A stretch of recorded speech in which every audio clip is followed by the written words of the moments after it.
बिस्मिल्लाहिर्रहमानिर्रहीम अस्सलाम वालेकुम student, this is Mohammad Mehtab your mathematics teacher. Student, आज की इस वीडियो में हम डिस्कस करने जा रहे हैं second year mathematics Punjab board 2026 में जो हमारे पास न्यू बुक आई है, इसका यूनिट नंबर 3 इंटीग्रेशन एक्सरसाइज 3.1। तो स्टूडेंट, चैप्टर स्टार्ट करने से पहले हम बेसिक कंसेप्ट देखेंगे कि इंटीग्रेशन क्या होता है, इसकी डेफिनेशंस क्या हैं, इसके रूल्स क्या हैं और इसके रियल लाइफ में क्या एप्लीकेशंस हैं। उसके बाद हम चलेंगे एक्सरसाइज की तरफ। तो स्टार्ट करते हैं। जैसे आप अपनी बुक ओपन करेंगे तो आपको सबसे पहले इंटीग्रेशन की दो डेफिनेशन नजर आएंगी, एक एंटी डेरिवेटिव क्या होता है और दूसरा है इनडेफिनेट इंटीग्रल क्या होता है। तो इनको क्लियर करने के लिए आपको सिंपल एक मेरी सजेशन है, वो ये है कि अगर आप इंटीग्रेशन सीखने आए हैं तो पहले आप चैप्टर नंबर 2 को सीख लें, क्योंकि चैप्टर नंबर 2 अगर आपको आता है तो इंटीग्रेशन फिर आपके लिए बहुत आसान होने वाली है। क्योंकि डेरिवेटिव का इन्वर्स प्रोसेस अगर लें तो वो इंटीग्रेशन ही होती है। अब जो बात मैंने आपको बताई है यही आपकी पहली डेफिनेशन क्लियर होगी। क्या मतलब, जो एंटी डेरिवेटिव आपकी बुक में लिखा हुआ है कि एंटी डेरिवेटिव, यहाँ पे देख लें एंटी डेरिवेटिव ये भी लिखा हुआ है, क्वेश्चन नंबर 1 में देखें तो वहां पे भी लिखा हुआ है एंटी डेरिवेटिव फाइंड करें। तो एंटी डेरिवेटिव क्या होता है? डेरिवेटिव का रिवर्स प्रोसेस, यानी डेरिवेटिव का जो आपने फंक्शन का डेरिवेटिव लेते हैं, अब उसको दोबारा से अब उसको सॉल्व करें और दोबारा फंक्शन बनाएं तो वो एंटी डेरिवेटिव, उसको इंटीग्रेशन कहते हैं। ठीक हो गया। तो फर्स्ट डेफिनेशन क्लियर होगी कि एंटी डेरिवेटिव क्या होता है। असल में फंक्शन डेरिवेटिव का रिवर्स प्रोसेस, डेरिवेटिव से दोबारा पीछे जाएंगे फंक्शन की तरफ, वो हमारे पास इंटीग्रेशन बनती है या उसको हम एंटी डेरिवेटिव भी कहते हैं। इसके बाद नेक्स्ट दूसरा पॉइंट था इनडेफिनेट इंटीग्रल क्या होता है। इनडेफिनेट इंटीग्रल के लिए सपोज एक फंक्शन मैंने लिखा है एफ ऑफ एक्स, कोई फंक्शन है, जैसे हम लेट करते हैं एफ ऑफ एक्स और इसके ऊपर इंटीग्रल अप्लाई करेंगे। अब ये इंटीग्रल साइन है, ठीक है, हर एक पॉइंट आपको क्लियर हो जाएगा हर एक चीज़ के ये क्या लिखा हुआ है। जब इस फंक्शन के ऊपर इंटीग्रल अप्लाई करेंगे तो किसके रिस्पेक्ट से अप्लाई कर रहे हैं इंटीग्रल। जैसे डेरिवेटिव फाइंड किया था आपने और मैंने कंसेप्ट बताया था कि with respect to X derivative लेना है, विद रिस्पेक्ट टू टी लेना है। तो इंटीग्रल किस रिस्पेक्ट से लेंगे? With respect to X, differential लिखा हुआ, यानी ये डिफरेंशियल है विद ऑफ एक्स, इसको हम कहते हैं डी ऑफ एक्स, यानी डिफरेंशियल ऑफ एक्स। तो ये आपके पास सारी चीज़ें क्लियर होगी। तो ये पूरा जो फंक्शन बना, ये जो इंटीग्रल साइन के साथ, इस पूरे को क्या कहते हैं? Indefinite integral. अब इनडेफिनेट इंटीग्रल यहाँ से तो हमें पता चल गया। अब इसकी डेफिनेशन क्या होगी, वर्डिंग में क्या होगा कि जितने भी एंटी डेरिवेटिव्स होते हैं, sum of all anti derivatives को हम कहते हैं इनडेफिनेट इंटीग्रल। सिंपल, आप इसको अपनी वर्डिंग में लिख सकते हैं, sum of all anti derivatives is called indefinite integral. ठीक है। अब ये चीज़ देखें, मैथमेटिकली भी यही चीज़ लिखी हुई है। मैंने आगे क्या लिखा हुआ है, ये किसके इक्वल है? ये इक्वल है एफ ऑफ एक्स। अब एफ ऑफ एक्स असल में क्या है? एंटी डेरिवेटिव है। और ये प्लस सी क्या है बता रहा है? ये आपके पास कोई भी आर्बिट्रेरी कांस्टेंट होता है। अब यहाँ पे आपको कन्फ्यूजन होगी एक की ये चीज़, ये कि सी यहाँ से ये क्या है, सी कैसे आता है। तो अब सी को भी डिस्कस करेंगे। ठीक है। तो यहाँ तक आपको उम्मीद है अब आपको ये समझ आ गया होगा कि इनडेफिनेट इंटीग्रल क्या होता है और एंटी डेरिवेटिव की डेफिनेशन जो है वो क्लियर हो गई होंगी। अब हम चलते हैं इसके रूल्स की तरफ, फिर मैं आपको साथ साथ सी भी बताऊंगा। अब डेरिवेटिव के जो रूल्स थे वही रूल्स हमने अप्लाई करने हैं इंटीग्रेशन में, लेकिन याद रखना है थोड़ा सा चेंज करेंगे। आपको मैं जो इंटीग्रेशन की, अगर आप नेक्स्ट डेफिनेशन के बाद आगे जाएं तो आपके पेज के ऊपर टेबल बना और अच्छे भले फार्मूले लिखे हुए, तो वो सारे फार्मूले याद करने या लिखने की ज़रूरत नहीं है। हम क्या करेंगे, जो डेरिवेटिव स्टूडेंट बच्चे अच्छा पढ़ के आए हैं वो डेरिवेटिव को ही सामने रखेंगे और इंटीग्रेशन के फार्मूले बना लेंगे, नया फार्मूला याद नहीं करेंगे। कैसे? देखें जी, अब सबसे पहले मैंने एक ही रूल लिखा है, पावर रूल, जिसको इंटीग्रेशन का कहते हैं। और वो क्या है? वो कहते हैं कि अगर किसी फंक्शन के ऊपर पावर n हो, n कोई भी वेरिएबल कांस्टेंट, कोई भी कांस्टेंट हो सकता है, x कोई भी वेरिएबल होगा, तो इसके ऊपर इसमें पावर ऐड कर दें, वही पावर नीचे डिवाइड कर दें। और साथ इंटीग्रेशन में कौन सा भी हम इंटीग्रल फाइंड करते हैं तो c ऐड होता है। ये c की भी रीज़न आपको बताऊंगा। और एक और पॉइंट इंपॉर्टेंट कि n-1 नहीं होना चाहिए। अब ये काफ़ी सारे पॉइंट्स हैं, एक एक करके क्लियर करते हैं। सपोज हम क्या करते हैं, मैं आपसे कहता हूँ लेट, मुझे एक फंक्शन है, यानी सपोज एफ ऑफ एक्स में डी बाई डी एक्स में आपसे पूछता हूँ डेरिवेटिव मुझे बताएं, एक्स पावर n प्लस 1 का डेरिवेटिव मुझे निकाल के बताएं। अब देख लें फिर वही बात, जो चीज़ हमने पहले पढ़ी है हमने दोबारा से वही चीज़ रिवाइज करनी है, हमने वही चीज़ दोबारा से रिवीजन करनी है जो हम सेकंड चैप्टर में पढ़ के आए डेरिवेटिव। अब अगर ये आपको आता है तो हम इंटीग्रेशन को आगे चला लेंगे और बहुत आसान हो जाएगी आपके लिए। तो डेरिवेटिव सर हमें पता है, ये बहुत आसान है। पावर को स्टार्ट में लिख लेते हैं, पावर में से कम कर लेते हैं। गुड, तो करें पावर स्टार्ट में और पावर में से एक कम x, पावर में से एक कम -1 कर लें। गुड, तो -1 + 1 कैंसिल। अब आप क्या करें, अब हमने ये जो dx डिवाइड हो रहा है उस साइड पे शिफ्ट कर दें। क्यों करना है, रीज़न बताता हूँ अभी आपको। ये xn + 1 यहाँ पे रह गया n + 1 और ये आ गया x पावर जस्ट n, क्योंकि +1 -1 कैंसिल। dx डिवाइड हो रहा था, इस पूरे एक्सप्रेशन के साथ जाके उस साइड पे हो गया मल्टीप्लाई। अब यहाँ से इसको उठा के उधर लेके जाने की ज़रूरत क्यों पड़ी? देखें, जब हमने डेरिवेटिव फाइंड कर लिया, अब अगला प्रोसेस क्या कहा था, इंटीग्रेशन क्या है, inverse process of derivative. Start वाली डेफिनेशन मेरी याद रखें। अब अगर मैंने इस फंक्शन का डेरिवेटिव फाइंड कर लिया, अब दोबारा मुझे ये फंक्शन निकालना है, तो ये फंक्शन कैसे निकालूंगा, ये d मुझे ख़त्म करना है यहाँ से, और dx भी ख़त्म करना था। dx डिवाइड हो रहा था, उधर फेंक दिया, मल्टीप्लाई हो गया। अब इस d को भी ख़त्म करना है, तो ये जो d है ये असल में इंटीग्रल साइन एक दूसरे के इनवर्स प्रोसेस होते हैं, यही डेरिवेटिव और इंटीग्रेशन।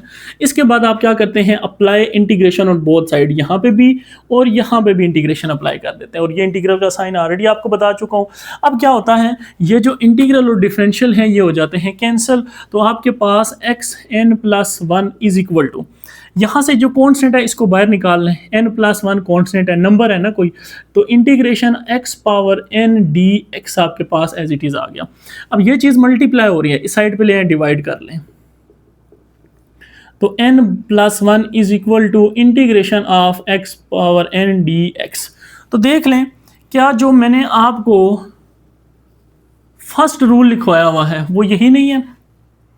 बिल्कुल वही चीज़ है कि जब अगर आपको x पावर n का इंटीग्रेशन निकालनी है तो असल में क्या करेंगे, इसमें एक ऐड करेंगे, वही नीचे डिवाइड करेंगे, प्रूफ हो गया।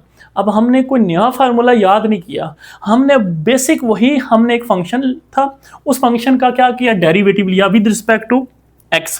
तो जब इसका x से डेरिवेटिव लिया तो पावर स्टार्ट में पावर में से कम, फिर मुझे ये d ख़त्म करना था क्योंकि मैं इंटीग्रेशन करने जा रहा हूँ और ये डेरिवेटिव का रिवर्स प्रोसेस है, उसको कैंसिल करेगी, तो dx उधर चला गया, ये इंटीग्रल इस साइड भी इंटीग्रल, इंटीग्रल डिफरेंशियल कैंसिल।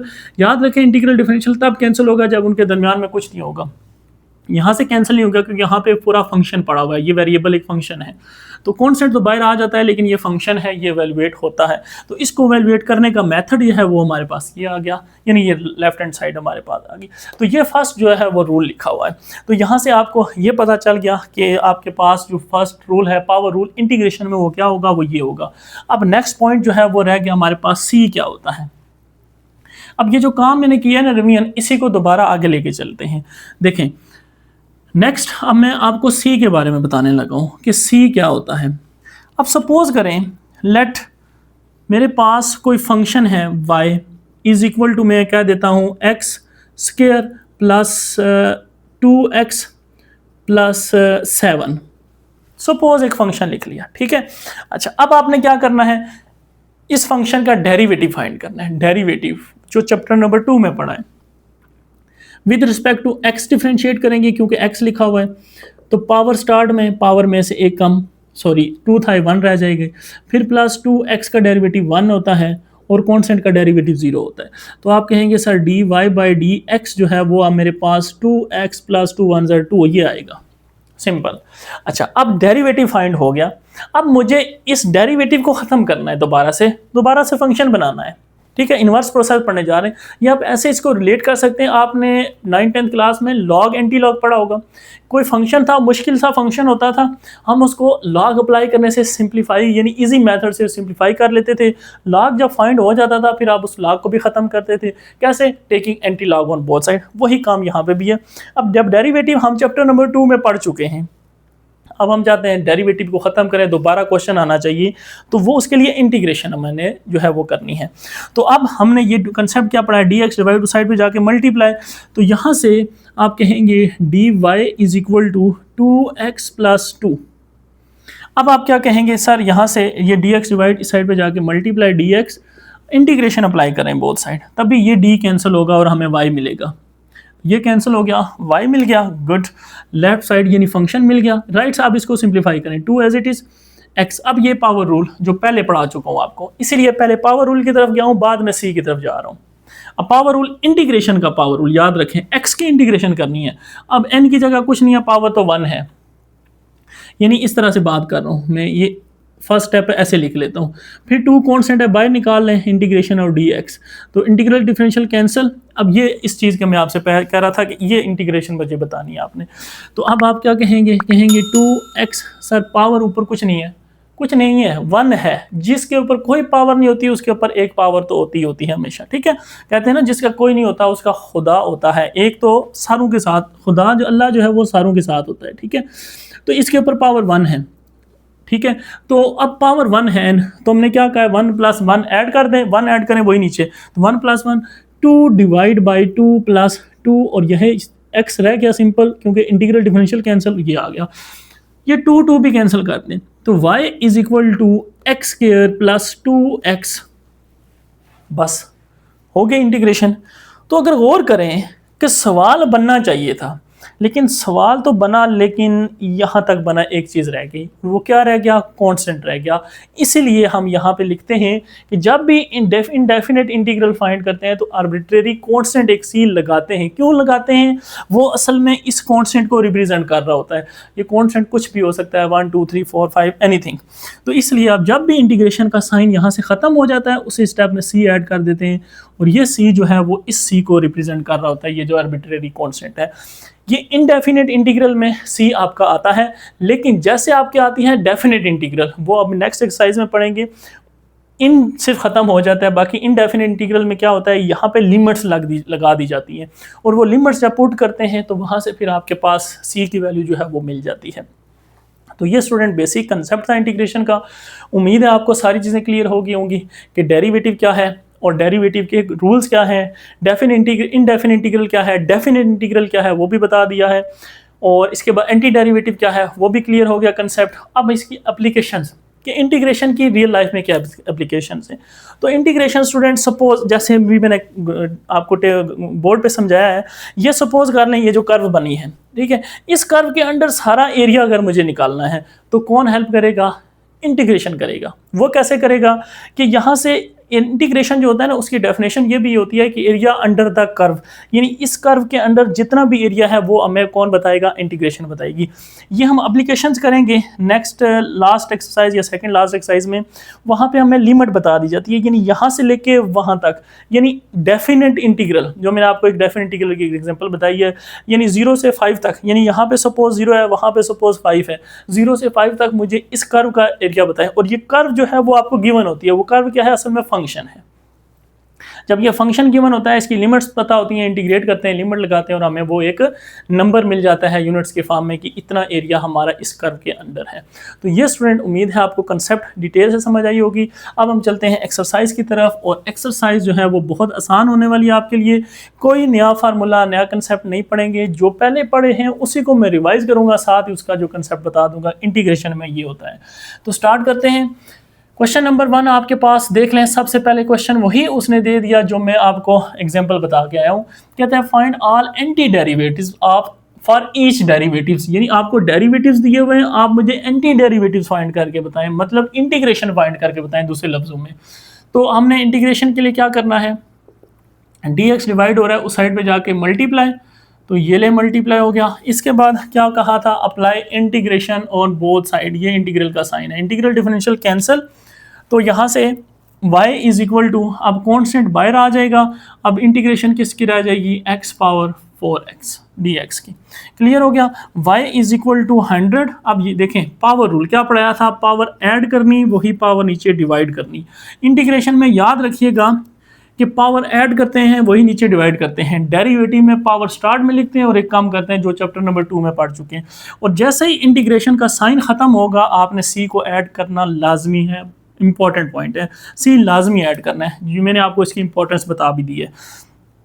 तो 5 1s are 5, 5 20s are 100, तो y = 20 x⁵ प्लस c। ये बच्चों आपके पास फंक्शन मिल गया, जिस फंक्शन का डेरिवेटिव उसने दिया हुआ था और हमने देख लें डेरिवेटिव से दोबारा इंटीग्रेट किया तो हमें वो फंक्शन मिल गया, ये वाला फंक्शन। अब ये c फिर वही बात है, छुपा हुआ है, हमें नहीं पता, कोई कांस्टेंट होगा, ठीक है। अब आप अगर इसका डेरिवेटिव दोबारा लेंगे ना, ये सवाल बन जाएगा आपके पास। पावर स्टार्ट में डेरिवेटिव लेना है, पावर स्टार्ट में 5 20 से मल्टीप्लाई 100, पावर में से एक कम 4 और कांस्टेंट का डेरिवेटिव क्या होता है 0 होता है। क्लियर हो गया। तो यहाँ तक आपका पार्ट नंबर 1 क्लियर। अब इसी तरह पार्ट नंबर 2 को भी सॉल्व करें। तो पार्ट नंबर 2 में आपके पास फिर इसी तरह D Y is equal to 2 plus 24t cube minus 10t power 4। तो डी टी डिवाइड उस साइड पे ले जाएं, मल्टीप्लाई अप्लाई करें, इंटीग्रेशन ऑन बोथ साइड, यहाँ पे भी और यहाँ पे भी। अभी फर्स्ट क्वेश्चन है इसलिए मैं आपको हर एक पॉइंट को ओपन करके बता रहा हूँ। नेक्स्ट हम क्या करेंगे, इसको डायरेक्ट करेंगे। 2 की इंटीग्रेशन यानी 2 की भी इंटीग्रेशन करनी पड़ेगी। इंटीग्रेशन सारों के ऊपर अप्लाई हो जाती है, ठीक है। फिर इंटीग्रेशन 24t क्यूब इसकी भी इंटीग्रेशन माइनस फिर 10t4 इसकी भी इंटीग्रेशन। तो यहाँ से बच्चों आपने क्या करना है, 2 कांस्टेंट हमेशा बाहर, डेरिवेटिव में भी इंटीग्रेशन में भी सेम रूल है, कांस्टेंट फिर बाहर, ये लें, यहाँ से भी कांस्टेंट बाहर और ये लें। अब आपने इसकी इंटीग्रेशन करनी है। अब इंटीग्रेशन मुश्किल नहीं है, आपके लिए आसान है। देखें इंटीग्रेशन डिफरेंशियल जैसे नजर आए, दरमियान में कुछ नहीं है तो कैंसिल, सिर्फ क्या रह गया टी रह गया। फिर प्लस 24, अब टी के ऊपर पावर है 3 तो क्या करेंगे, एक ऐड करेंगे 4 और नीचे भी वही लिख लेंगे 4, माइनस 10 टी के ऊपर पावर 4 में एक ऐड करेंगे तो 5 वही नीचे लिख लेंगे 5। अब इंटीग्रेशन ख़त्म हो गई तो प्लस क्या ऐड कर देंगे, सी ऐड कर देंगे। तो यहाँ से आपके पास 5 1 ज़र 5 5 2 ज़र 10। तो नेक्स्ट आपके पास क्या रह गया, 4 1 ज़र 4 4 6 ज़र 24। तो बाकी आपके पास आंसर आ गया y is equal to 2t plus 6t minus 2t की power 5 plus c which is your required final answer. अब अपना आंसर आप वेरीफाई कर सकते हैं क्या ठीक निकाला है गलत निकाला है। कैसे, आप इस फंक्शन का दोबारा डेरिवेटिव लें, सवाल बन जाएगा। देख लें टी का डेरिवेटिव 1 तो 2 आ जाएगा आपके पास। टी का यहाँ पे सॉरी ये हमने मिस्टेक की है, टी की पावर क्या है 4 है। अब देखें पावर स्टार्ट में करेंगे ये 4 थी, पावर स्टार्ट में 6 4 ज़र 24, पावर में से कम करेंगे t3 बन जाएगा माइनस 5 2 ज़र 10 10 आ गया, टी में से कम करेंगे 4 और सी कांस्टेंट का डेरिवेटिव 0 हो जाता है। तो देख लें आपके पास डेरिवेटिव इंटीग्रेशन अलग नहीं है, एक दूसरे के साथ बिल्कुल मिली हुई है। अगर आपने डेरिवेटिव अच्छे से किया हुआ तो इंटीग्रेशन आप खुद कर लेंगे और बहुत आसानी से कर लेंगे। उम्मीद है आपको क्वेश्चन नंबर 1 समझ आया होगा। अब मूव करते हैं क्वेश्चन नंबर 2 की तरफ। क्वेश्चन नंबर 2 है, अब आपके पास कह रहा है फाइंड ईच इनडेफिनेट इंटीग्रल। अब क्वेश्चन नंबर 1 में क्या कहा था उसने, एंटी डेरिवेटिव, वो मैंने आपको कंसेप्ट बताया कैसे फाइंड करना है। अब इनडेफिनेट इंटीग्रल उसने दिए हुए हैं, आपने इनको इवैल्यूएट करना है। कह रहा है ईच, देख लें ये सारे इनडेफिनेट इंटीग्रल दिए हुए हैं। मैंने इसी तरह से आपको पढ़ाया था कि इंटीग्रल का साइन होगा, फंक्शन होगा और आगे कोई डिफरेंशियल होगा। तो इस पूरे को हम क्या कहते हैं, इनडेफिनेट इंटीग्रल। क्वेश्चन से भी आप पहचान कर सकते हैं कि आपको इनडेफिनेट इंटीग्रल गिवन है, डेरिवेटिव गिवन है तो उसका एंटी डेरिवेटिव फाइंड करना है। ठीक है, उम्मीद है अब आपको ये कंसेप्ट क्लियर हो गया होगा इनडेफिनेट और जो है आपके पास एंटी डेरिवेटिव में। अब इसके बाद एक चीज और भी कह रहा है, चेक आंसर बाय डिफरेंशिएटिंग, अपने आंसर को चेक भी करना है। और ये चीज मैं आपको पहले दोनों पार्ट में भी कराई है, ऐसे ही जुबानी कराई है, लेकिन यहाँ पे लिख के करेंगे। तो स्टार्ट करते हैं। सबसे पहला पार्ट उसका सोल्यूशन लिखेंगे। देखें सबसे बेसिक जो कंसेप्ट है जो इसमें अप्लाई होगा थ्योरम, वो रूल जो वो एक ही है, पावर रूल, वो भी प्रूफ करा चुका हूँ आपको। कोई चीज आपने अभी तक याद नहीं करनी। तो स्टार्ट करते हैं।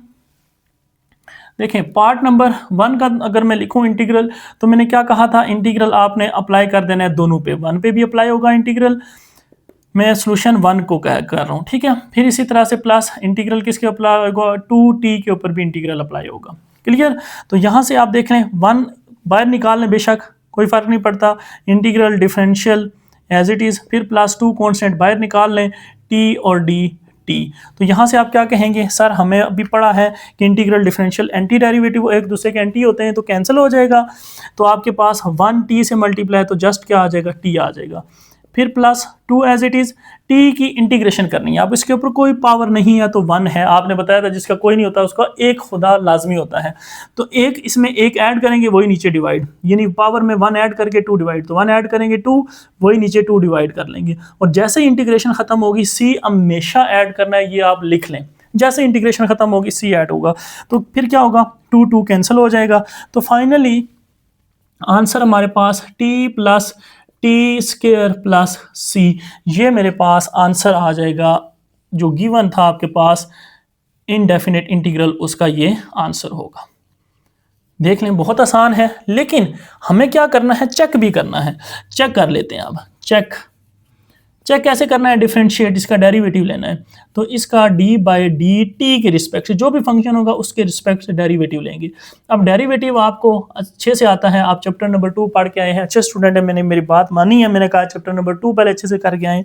तो टी का derivative with respect to T 1 होता है sir, good, plus T square का पावर स्टार्ट में पावर में से एक कम 2t होता है, और कॉन्स्टेंट का डेरिवेटिव सर 0 होता है। तो देख लें क्या दोबारा से वही क्वेश्चन बना या नहीं बना, अगर बन गया तो ठीक है, बन गया, यस बिल्कुल। तो इसका मतलब ये आपके पास पार्ट नंबर 1 जो है वो कंप्लीट हो चुका है। अब इसी तरह से सेकंड पार्ट आप कर सकते हैं। अब आपको बात समझ आ गई है, अब क्या करेंगे, अब थोड़ा सा इसको एडवांस लेवल पे लेके जाते हैं, मतलब इंटीग्रेशन 3 कॉन्स्टेंट है बाहर निकाल लेते हैं, यू स्क्वायर डी यू, फिर इसी तरह 4 कॉन्स्टेंट बाहर और यू इसकी इंटीग्रेशन डी यू, इक्वल का साइन, क्लियर हो गया। कॉन्स्टेंट को बाहर निकालना है, बाकी की इंटीग्रेशन 3 यू स्क्वायर की इंटीग्रेशन क्या होगी सर, एक ऐड करेंगे वही नीचे डिवाइड कर लेंगे, गुड। फिर इसी तरह से 4 पावर एक 1 है ना, कुछ नहीं है, तो 1 में एक ऐड करेंगे 2, वही नीचे डिवाइड कर लेंगे 2। जैसे इंटीग्रेशन खत्म हुई फौरन से लगा लेंगे सी, ये बात याद रखनी है। तो 2 2 आर 4, 3 3 पूरा कैंसिल, तो u का क्यूब प्लस 2 रह गया था, u का स्क्वायर और प्लस c। तो ये सर हमारे पास आ गया इस पार्ट का इंटीग्रल आंसर। लेकिन हमें वेरीफाई भी करना है, तो वेरिफिकेशन कर लेते हैं, या इसको हम चेक कर लेते हैं, जो वर्डिंग उसने लिखी है वही लिख लेते हैं, चेक भी कर लेते हैं इसको। तो चेक करने के लिए डेरिवेटिव लेना है विद रिस्पेक्ट टू जो भी फंक्शन है, u है तो u के, t है तो t है, x है तो x के रिस्पेक्ट से। तो देख लें डेरिवेटिव क्या आएगा इसका, डेरिवेटिव पावर स्टार्ट में आती है, पावर में से कम होता है 2 आ जाएगा, फिर ये 2 अपनी जगह पे, इसकी पावर स्टार्ट में और पावर में से कम अब 1 रह जाएगी, कॉन्स्टेंट का डेरिवेटिव 0। तो फाइनली 3u का स्क्वायर प्लस 2 2 से मल्टीप्लाई 4u, ये 0 लिखने की जरूरत नहीं है। क्या ये फंक्शन दोबारा से आया है जो आपके पास फंक्शन था, yes, 3u square plus 4u, yes, ये वेरीफाई हो चुका है। बस इतना सा काम है आपका, आसान सा क्वेश्चन है आपके, जो है वो क्लियर हो जाएंगे। नेक्स्ट अगर हम थर्ड पार्ट की तरफ मूव करें, तो यहाँ पे मैं लिखता हूँ सोल्यूशन ऑफ पार्ट नंबर 3। तो अब आपके पास क्या है, यहाँ से 100 को सर बाहर निकाल लेंगे, इंटीग्रेशन किसकी करनी पड़ेगी, x पावर 8 dx, यही था। अब देख लें 100 इसी तरह से x के ऊपर पावर 1 ऐड कर लेंगे, 8 है तो ये कितनी हो जाएगी 9, वही नीचे डिवाइड और प्लस क्या लगा लेंगे, c लगा लेंगे, जैसे इंटीग्रेशन खत्म होगी बस। तो इसका तो यही आंसर है, इसको तो सिंप्लीफाई नहीं कर सकते, तो यहाँ पे इसका क्या लिख लेंगे आंसर।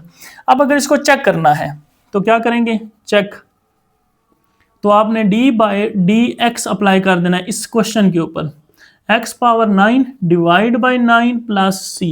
अब इसको यहाँ पे लिख लेते हैं, देयरफॉर 100 एज इट इज, 9 भी एज इट इज। अब x पावर 9 का डेरिवेटिव, पावर स्टार्ट में पावर में से एक कम कर लेंगे, गुड, और c का डेरिवेटिव 0 कर लेंगे। अच्छा, बहुत अच्छे हो गए, लाइक स्टूडेंट है। तो अब 9 से क्या कर देंगे कैंसिल, तो 100x पावर 8, क्या ये दोबारा से फंक्शन बना नहीं बना, यस बन गया। इसका मतलब ये वेरीफाई हो गया, ये भी हमने ठीक कर लिया। अब लास्ट पार्ट नंबर 4 का सोल्यूशन देख लेते हैं कि वो क्या है। तो यहाँ से देखें आपके पास 2 है, 2 को बाहर निकाल लूँगा मैं इंटीग्रेशन से, और इंटीग्रेशन में क्या रह गया, x की पावर -2, फिर dx, फिर इसी तरह से प्लस प्लस, फिर 3 भी बाहर निकाल लूँगा, x के ऊपर पावर क्या है -3 और dx। यहाँ पे आके ना थोड़ा सा गौर करना है आपने, ये स्पीड जो है वो आपने थोड़ी स्लो कर लेनी है। क्यों, माइनस आया है, माइनस आया तो स्टूडेंट अक्सर गलती कर देते हैं, इसमें एक ऐड करना है तो जल्दी में क्या लिख देते हैं, -3 लिख देते हैं, गलत हो जाता है।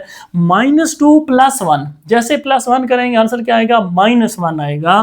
तो -1 ऊपर लिखे, -1 नीचे लिखे, जो पावर ऊपर लिखी है वही पावर नीचे लिखनी है, प्लस 3x की पावर इसमें, फिर अब देखें +1 करेंगे तो -3 + 1 -2, अब -2 पर लिखेंगे, -2 नीचे लिखेंगे, इंटीग्रेशन खत्म तो क्या लगा लेंगे, c लगा लेंगे। तो फिर आपके पास -2 से मल्टीप्लाई कर लें, -2 नीचे 1 लिखने की जरूरत नहीं है, x पावर -1 है, इसको प्लस बनाने की चाहे तो नीचे लिख लें, चाहे तो ऊपर रहने दें। ये 3 माइनस हो जाएगा, प्लस माइनस माइनस 3/2, और यहाँ पे भी x को प्लस बनाने के लिए नीचे लिख लें, और प्लस क्या आ जाएगा, c आ जाएगा। तो विच इज़ योर रिक्वायर्ड आंसर, ये इंटीग्रल आपका एवेल्युएट हो चुका है। बहुत आसान है, लेकिन थोड़ा सा आपने माइंड को जो है वो हाजिर रखना है। अब चेक कर लेते हैं, चेकिंग कैसे होती है, डी बाई डी एक्स। अब आपने क्या करना है, -2 एज इट इज एक्स की पावर, ये नीचे है ना, ऊपर लेके जाएं दोबारा -1, ताकि क्वोशिएंट रूल ना लगाना पड़े, डेरिवेटिव वाला, ठीक है। ये -3/2 और x की पावर ऊपर ले जाए -2 और plus C as it is, इस सारे का हमने डेरिवेटिव निकालना है। तो डेरिवेटिव देख लें, -2 कॉन्स्टेंट हमेशा बाहर आ जाते हैं, x के इसका पावर स्टार्ट में -1 स्टार्ट में पावर में से कम, अब -1 -2 हो जाएगा, ठीक हो गया। फिर इसी तरह से -3/2 as it is, x power -2 power start में पावर में से एक कम, -2 -1 अब -3 हो जाएगा। फिर कॉन्स्टेंट का डेरिवेटिव 0 कर लेंगे। तो यहाँ से फिर आप जो है वो आगे इसको ऐसे वेरीफाई कर सकते हैं कि माइनस माइनस प्लस, 2 1 ज़र 2, एक्स की power -2 as it is, minus minus plus 3/2 और इसके साथ क्या आएगा, 2x की पावर -3 और 0 तो लिखने की ज़रूरत नहीं है, तो ये 2 कैंसिल कर लें, तो 2x की पावर -2 प्लस 3x की पावर -3। क्या यही फंक्शन था आपके पास f ऑफ x? अगर यही था तो वेरीफाई हो जाएगा। फिर देख लें, 2x power -2 plus 3x power -3, yes यही था, इसका मतलब वेरीफाई हो चुका है। ठीक हो गया स्टूडेंट, उम्मीद है आपको क्वेश्चन नंबर 2 भी समझ आया होगा। मूव करते हैं क्वेश्चन नंबर 3 की तरफ। क्वेश्चन नंबर 3 की तरफ मूव करते हैं। क्वेश्चन नंबर 3 में कह रहे हैं एवेलुएट द इंटीग्रल। अब आपके पास जो इंटीग्रल दिए हुए इनको आपने एवेलुएट करना है, लेकिन इनको एवेलुएट करने से पहले आप देख सकते हैं आपके पास 2 नए रूल्स मैंने आपको बताए। अब 2 नए रूल्स क्या हैं, ये इसी को ही थोड़ा एक्सटेंड करके बनाए हैं। देखें, अगर मैंने कहा था वेरिएबल के ऊपर पावर n हो, कोई कॉन्स्टेंट हो, तो आप पावर रूल लगा सकते हैं, लेकिन अब अगर काम अगर उलट हो जाए, कॉन्स्टेंट जो है वो बेस में आ जाए और पावर जो है वो वेरिएबल में आ जाए, तो फिर इसकी इंटीग्रेशन कैसे होगी। इसकी इंटीग्रेशन होगी आपके पास, ये एज इट इज़ लिख देंगे और बेस का नेचुरल लॉग लेके उसको डिवाइड कर देंगे +c। अब ये फिर वही बात, कोई नया फार्मूला नहीं है, याद नहीं करा रहा, ये आपने पहले पढ़ा हुआ है। कैसे पढ़ा हुआ, अब इसको प्रूव करते हैं। आपको अगर कहा जाए कि आप डेरिवेटिव फाइंड करें a पावर x का, तो आपको अच्छे से डेरिवेटिव याद हुआ है, आपने सेकंड चैप्टर पढ़ा है, तो आप क्या कहेंगे, सर कांस्टेंट के ऊपर अगर वेरिएबल हो तो हम क्या करते थे, ये एज इट इज़ लिख लेते थे, नेचुरल लॉग ऑफ बेस लिखते थे। ठीक हो गया, वेरी गुड। अब ये डिवाइड हो रहा है उस साइड पे, अगर इसको मैं मल्टीप्लाई कर दूँ यहाँ से ही, ठीक है, इसको एक्सप्लेन करने के बाद ये अब यहाँ पे शिफ्ट हो गया। अब आपने क्या करना है, दोनों तरफ इंटीग्रेशन अप्लाई करनी है। अगर यहाँ पे भी अप्लाई कर दूँ, यहाँ पे भी अप्लाई कर दूँ, तो इंटीग्रल डिफरेंशियल हो जाएंगे कैंसिल, तो आपके पास आ जाएगा ax is equal to, constant को बाहर निकाल लें। कॉन्स्टेंट क्या है, नेचुरल लॉग ऑफ a, बाकी a के ऊपर पावर x, ये तो वेरिएबल है dx, ये मल्टीप्लाई इस साइड पे आके क्या कर दें, डिवाइड, नेचुरल लॉग ऑफ ए वहाँ से उठाएं, यहाँ पे ले आए डिवाइड, तो ये लें जी आपके पास जो फार्मूला मैंने लिखा है, क्या यही नहीं लिखा हुआ, ये लिखा हुआ है। तो इंटीग्रेशन में और डेरिवेशन में फ़र्क क्या आया कि अगर इसका डेरिवेटिव पूछा जाता तो वो साथ मल्टीप्लाई करते हैं, ठीक है, लेकिन अगर इसकी इंटीग्रेशन है तो वही चीज़ जो मल्टीप्लाई होती है वो दूसरी साइड पे यानी आके क्या हो जाती है, डिवाइड हो जाती है। तो अब आपने याद रखना है, जब भी वेरिएबल की जगह कांस्टेंट अगर बेस में हुआ, पावर में वेरिएबल हुआ, तो हम क्या करेंगे, बिल्कुल same function as it is लिख लेंगे और बेस का क्या लेंगे, लॉग लेंगे। क्लियर हो गया, ये हमने सेकंड एक रूल लिखा है, क्योंकि ये आपके पास अगर आप क्वेश्चन नंबर पार्ट 1 में देखें तो 3 के ऊपर पावर x है। अब बेस में कॉन्स्टेंट आ गया, पावर में वेरिएबल आ गया, तो आपको कन्फ्यूजन होनी है, इसलिए इसको हमने पहले ही क्लियर कर लिया। नेक्स्ट अगर बी पार्ट की बात करें, तो अब इस पावर रूल में एक पॉइंट रह गया था जो मैंने आपको बताना था कि n नॉट इक्वल टू -1 क्यों लिखा हुआ है, कि n की वैल्यू -1 नहीं होनी। तो सपोज कर लें -1 होगी तो क्या हो गया, -1 अगर यहाँ पे होगी तो -1 हम पावर रूल में क्या करते हैं, 1 ऐड करते हैं, -1 + 1 आंसर 0, नीचे डिवाइड बाय 0, तो 0 से किसी नंबर को डिवाइड करें, मैथ एरर आ जाएगा, तो आपका काम ही गलत हो जाएगा।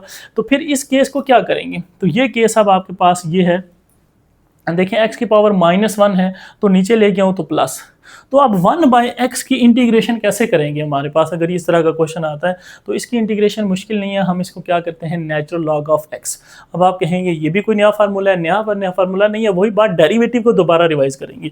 तो डेरिवेटिव में हमने क्या पढ़ा था, देख लें, डेरिवेटिव में हमने पढ़ा था, मैं अगर आपसे पूछता हूँ d/dx, डेरिवेटिव मुझे बताएं नेचुरल लॉग ऑफ x का, तो अगर आपको डेरिवेटिव आता है, और मुझे उम्मीद है आप सेकंड चैप्टर पढ़ के हैं, बहुत अच्छे से आपको समझ होगा, तो आपने इंटीग्रेशन की तरफ आना है, अदरवाइज इंटीग्रेशन को आपने टच भी नहीं करना। तो यहाँ से नेचुरल लॉग ऑफ एक्स का डेरिवेटिव होता है, लॉग के आगे जो भी है उसको 1 के नीचे लिख लें, 1/x। Very good.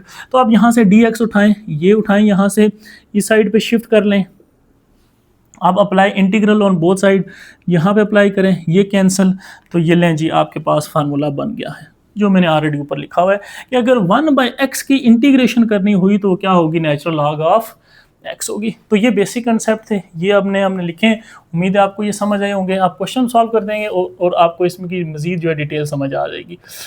Part number 1 देख लें, कांस्टेंट 3 को बाहर निकाल लें, x की इंटीग्रेशन करनी है आपने, फिर प्लस इंटीग्रेशन 3 पावर x की भी इंटीग्रेशन करनी है, और फिर प्लस x³ की भी इंटीग्रेशन करनी है। ठीक हो गया। तो इसको अब आपने कंप्लीट करना है। ये 3, इसके ऊपर देखें कोई पावर नहीं है तो 1 लिख सकते हैं। तो पावर रूल क्या कहता है, एक ऐड कर लें 2 हो जाएगा, वही पावर नीचे भी लिखनी है। क्लियर? ओके। अब यहाँ पे आप जो है वो आके स्टॉप हो जाते हैं, इसलिए मैंने पहले रूल बता दिया कि बेस में कांस्टेंट है, पावर में वेरिएबल है। तो पहले तो एज इट इज़ लिख लेंगे, फिर लॉग लेंगे बेस का, लेके उसको डिवाइड करेंगे, ना कि मल्टीप्लाई करेंगे, डेरिवेटिव में मल्टीप्लाई कर देते। ठीक है। प्लस फिर वही बात 3 है सर, एक ऐड कर लेंगे, वही नीचे डिवाइड, और plus constant of integration c। तो ये आपके पास क्वेश्चन जो है वो यहाँ पे ही क्या हो चुका है, कंप्लीट हो चुका है। ये इसका आंसर 2 स्टेप में आ गया। लेकिन देखिए क्वेश्चन के कंसेप्ट क्लियर होंगे तब 2 स्टेप में होगा, अदरवाइज फिर मुश्किल हो जाएगा। तो सोल्यूशन लिखते हैं सेकंड पार्ट का। अब ये इसके साथ मल्टीप्लाई, तो सिंपल मल्टीप्लाई कर दें, तो x² को x से मल्टीप्लाई करें तो कितने हो जाएंगे, x 3 हो जाएंगे, प्लस यहाँ से x² मल्टीप्लाई किससे होगा, 1/x से, और dx यहाँ से एक x² से कैंसिल, तो ऊपर सिर्फ x रह जाएगा। तो आपके पास क्या रह जाएगा, x³ प्लस सिर्फ क्या रहेगा, x और dx। यहाँ पे भी इंटीग्रेशन बहुत आसान है। अब देखें x³ की भी इंटीग्रेशन आपने करनी है और x की भी इंटीग्रेशन आपने करनी है। तो यहाँ से x³ क्या हो जाएगा, पावर 4 डिवाइड बाई 4, यानी 1 ऐड करके डिवाइड, इसके भी जो कुछ नहीं है तो पावर 1 लिख लें, तो वही ऐड करके नीचे divide, plus constant of integration c। ये तो आपने हर हाल में ऐड करना ही करना है। तो ये लें, आपके पास ये भी 2-3 स्टेप में क्वेश्चन जो है वो सॉल्व हो गया। क्लियर? चलें जी थर्ड पार्ट की तरफ मूव करें। यहाँ पे आप देखें पहले ऊपर स्क्वायर है, तो स्क्वायर को ओपन कर लेते हैं। a प्लस बी का होल स्क्वायर आपको आता है, a प्लस बी का होल स्क्वायर क्या होता है, which is equal to a square plus B square और प्लस 2ab। अब कुछ स्टूडेंट जो होते हैं a2ab पहले लिख लेते हैं, बी स्क्वायर बाद में, इससे कोई फ़र्क नहीं पड़ता। तो यहाँ से चलें जी, a का स्क्वायर लें, a का स्क्वायर ले लिया, प्लस b का स्क्वायर लें, b का भी स्क्वायर ले लिया, प्लस 2ab, 2a की जगह मेरे पास स्क्वायर रूट y है, और b की जगह मेरे पास 1/y है, और ये dy आगे एज इट इज़। अब आपने क्या करना है, स्क्वायर रूट से कैंसिल, इंटीग्रल जस्ट y रह गया, प्लस यहाँ से 1 का स्क्वायर तो 1 ही होता है, y स्क्वायर आ गया आपके पास एज इट इज़। ठीक हो गया। फिर प्लस 2 और y। अब देखें यहाँ से इसकी पावर है 1/2 और इस नीचे वाले पावर की पावर 1 है y की, तो ऊपर जाएगी तो क्या हो जाएगी, -1 हो जाएगी। ठीक हो गया, इंटू dy। अब ये दोनों y हैं, बेस सेम है, पावर आप ऐड कर सकते हैं, इसको भी ऊपर ले जाएं, पावर क्या हो जाएगी, -2 प्लस 2y की पावर। अब -1 में से हाफ जो है वो निकाल दें, या आप क्या कह सकते हैं 1 में से हाफ माइनस करें तो हाफ रह जाता है, बड़ी वैल्यू माइनस किया तो माइनस का हाफ रह जाएगा। ये लें जी, क्वेश्चन सिंप्लीफाई हो गया। अब आपने क्या करना है, इंटीग्रल अप्लाई करना है। तो इंटीग्रल इसके भी इंटीग्रेशन करनी है, y की भी, प्लस इंटीग्रेशन -2 की भी करनी है, और इसके बाद 2 कांस्टेंट है बाहर निकाल लें, फिर y -1/2 की भी इंटीग्रेशन करनी है। अब आपके पास यहाँ से देख लें y के ऊपर कोई पावर नहीं है, तो सपोज 1 है तो पावर रूल ऐड करेंगे, तो 1 + 1 2 डिवाइड बाई 2, प्लस यहाँ से फिर वही बात -2 है, तो याद रखें पावर में जब हम ऐड करेंगे +1 तो -2 + 1 आंसर -1 आएगा। ठीक है, तो ये आपने चीज़ें याद रखनी है। वही -1 नीचे भी डिवाइड करेंगे, +2। अब यहाँ पे -1/2 में +1 करेंगे तो आपके पास +1/2 आएगा। ठीक हो गया, जो पावर ऊपर लिखते हैं वही पावर नीचे भी लिखेंगे, plus constant of integration c। तो फाइनली फिर आपके पास 1/2 y square as it is, ये प्लस माइनस माइनस हो जाएगा, पावर प्लस करने के लिए नीचे ले जाएं, 1/y प्लस 1/2 है तो 2/1, तो 2 पहले से मौजूद है तो 4 हो जाएगा। y की पावर 1/2 को हम क्या लिखते हैं, स्क्वायर रूट, और ये आ गया plus c which is required your solution. ठीक हो गया बच्चों, समझ आ गई। नेक्स्ट चलते हैं पार्ट नंबर 4 की तरफ, और पार्ट नंबर 4 में आपने क्या करना है, इसको सिंप्लीफाई सबसे पहले। तो ये इससे भी मल्टीप्लाई हो रहा है, इससे मल्टीप्लाई कर दें, ये 2 से भी मल्टीप्लाई होगा, स्क्वायर रूट x इससे भी मल्टीप्लाई कर दें, ये जो x डिवाइड हो रहा है वो इससे भी डिवाइड होना है और इससे भी डिवाइड होना है, दोनों से डिवाइड कर दें। ठीक हो गया, तो यहाँ से ये x एक x से कैंसिल, तो आपके पास इंटीग्रेशन ये x के रूट है, इसको हम 1/2 लिखते हैं, यानी हमें इसकी भी इंटीग्रेशन करनी है, +2 कॉन्स्टेंट बाहर निकाल लें, इंटीग्रेशन ये पावर है 1/2, तो ये जो नीचे x था इसको ऊपर लेके जाएंगे तो पावर क्या हो जाएगी इसकी, -1। तो आप दोनों की बेस सेम है, तो अब क्या करेंगे, नेक्स्ट स्टेप है, इनको गठा इंटीग्रेट करते हैं, +2। अब यहाँ से देख लें, -1 + 1/2, तो आंसर क्या आएगा, -1/2 और dx आ जाएगा आपके पास। ठीक हो गया, यहाँ से अब आपके अगर ये प्लस माइनस आप कैलकुलेटर से भी कर सकते हैं, इसमें मिस्टेक के चांसेस नहीं होने चाहिए। अब इंटीग्रेशन करनी है तो +1 इसमें ऐड करना है तो 3/2 हो जाएगा, वही पावर आपने नीचे भी लिखनी है, फिर +2 एज इट इज़, यहाँ पे +1 करेंगे तो अब 1/2 आएगा, वही 1/2 नीचे भी लिखना है, plus concept of integration 1 add करके आप पावर जो है वो कैलकुलेटर से देख सकते हैं सेम आएगी। तो ये 2/3 हो जाएगा, 2/3 x की पावर 3/2, फिर प्लस ये 2 ऊपर है तो पहले से तो 2/1 तो 4 हो जाएगा, और x 1/2 है तो इसको आप स्क्वायर रूट भी लिख सकते हैं, plus concept of integration c which is your required answer. ठीक हो गया स्टूडेंट, उम्मीद है आपको समझ आई होगी। अब मूव करते हैं नेक्स्ट पार्ट की तरफ, पार्ट नंबर 5 की तरफ मूव करते हैं। तो पार्ट नंबर 5 में देखें आपके पास x+1 डिवाइड बाय x+2, अगर जो नीचे टर्म है यही टर्म अगर आप ऊपर बना लें तो क्वेश्चन जो है वो बड़ी आसानी से आप इसको इवेलुएट कर लेंगे। अब ऊपर कैसे बनाएं, देखें x+1 लिखा हुआ है तो मैं 1 को लिख सकता हूँ 2 - 1, 2 - 1 +1 नहीं आएगा, ठीक है, तो नीचे भी x+2 है तो वो आपकी बात जो है वो बन जाएगी, x+2 भी आप बना लेंगे। अब इसको सेपरेट करें, सेपरेट कैसे करेंगे, x+2 इसको अलग कर लें, इसके नीचे भी लिख लें स्क्वायर रूट x+2 और -1 इसके नीचे भी स्क्वायर रूट x+2 और dx, इस तरह से आप इसको क्या कर लें, सेपरेट कर लें। ठीक हो गया। अब अगर मजीद एलसीएम आप लेके देखेंगे दोबारा ऊपर वाली चीज़ बन जाएगी, मतलब आपने जो स्टेप किया वो बिल्कुल सही किया है। अब देखें ऊपर पावर 1 है, नीचे पावर क्या है 1/2, तो इसको अगर मैं ऊपर ले जाऊं 1 नीचे से ऊपर जाएगी, पावर क्या हो जाएगी -1/2। ठीक हो गया, इसकी भी इंटीग्रेशन कर लें, माइनस होल इंटीग्रेशन, इसको भी उठाएं ऊपर ले जाएं तो x+2 इसकी ऊपर जाके पावर क्या हो जाएगी -1/2 dx, ये ऊपर जाके पावर क्या होगी -1/2। ठीक है, 1 लिखने की जरूरत नहीं है, 1 इसके साथ मल्टीप्लाई यही आ जाएगा। तो इंटीग्रेशन x+2 और इसके ऊपर पावर देखें क्या रह जाएगी, 1 में से हाफ माइनस करें तो +1/2 रह जाएगा, dx माइनस होल इंटीग्रेशन, यहाँ से आपके पास ये as it is x - 1/2 dx as it is. Clear हो गया। अब देख लें यहाँ पे सिंपल फंक्शन है और फंक्शन का डेरिवेटिव आप अप्लाई कर सकते हैं पावर रूल, लेकिन फिर वही बात, पावर रूल याद अप्लाई करने के लिए याद रखना है कि इंपॉर्टेंट पॉइंट, पावर रूल हम कब अप्लाई करते हैं, अगर इस फंक्शन का आगे डेरिवेटिव मौजूद हो तब। x का डेरिवेटिव क्या होता है 1, आगे मौजूद है, अब हमने पावर रूल लगाया, यहाँ पे x है इसलिए वो लिखा नहीं था, लेकिन अगर x के अलावा कुछ और होगा और उसके ऊपर पावर रूल लगाना चाहेंगे तो याद रखना इसका डेरिवेटिव आगे लिखा होना चाहिए। अब सर हमें इसका डेरिवेटिव बताएं, तो x का डेरिवेटिव क्या होता है 1, +2 कॉन्स्टेंट अकेला नजर आए तो डेरिवेटिव क्या कर देते हैं 0, आप पढ़ के आए हैं, तो इसका मतलब 1 + 0 1 नहीं आएगा, इसका भी 1 नहीं आएगा, तो 1 लिखने से तो कोई मसला नहीं है, इसका मतलब डेरिवेटिव मौजूद है। 1 सिर्फ इसलिए लिखा है ताकि आपको समझ आ जाए, कंसेप्ट समझ आ जाए। तो यहाँ से आप जो है x+2 और इसकी पावर में 1 ऐड कर लेंगे, पावर रूल, और वही पावर जो है वो नीचे डिवाइड कर लेंगे, 1/2 + 1 माइनस, सेम यहाँ पे भी x+2 पावर इसमें एक ऐड कर लेंगे और वही पावर नीचे भी लिख लेंगे और प्लस कॉन्सेप्ट ऑफ इंटीग्रेशन।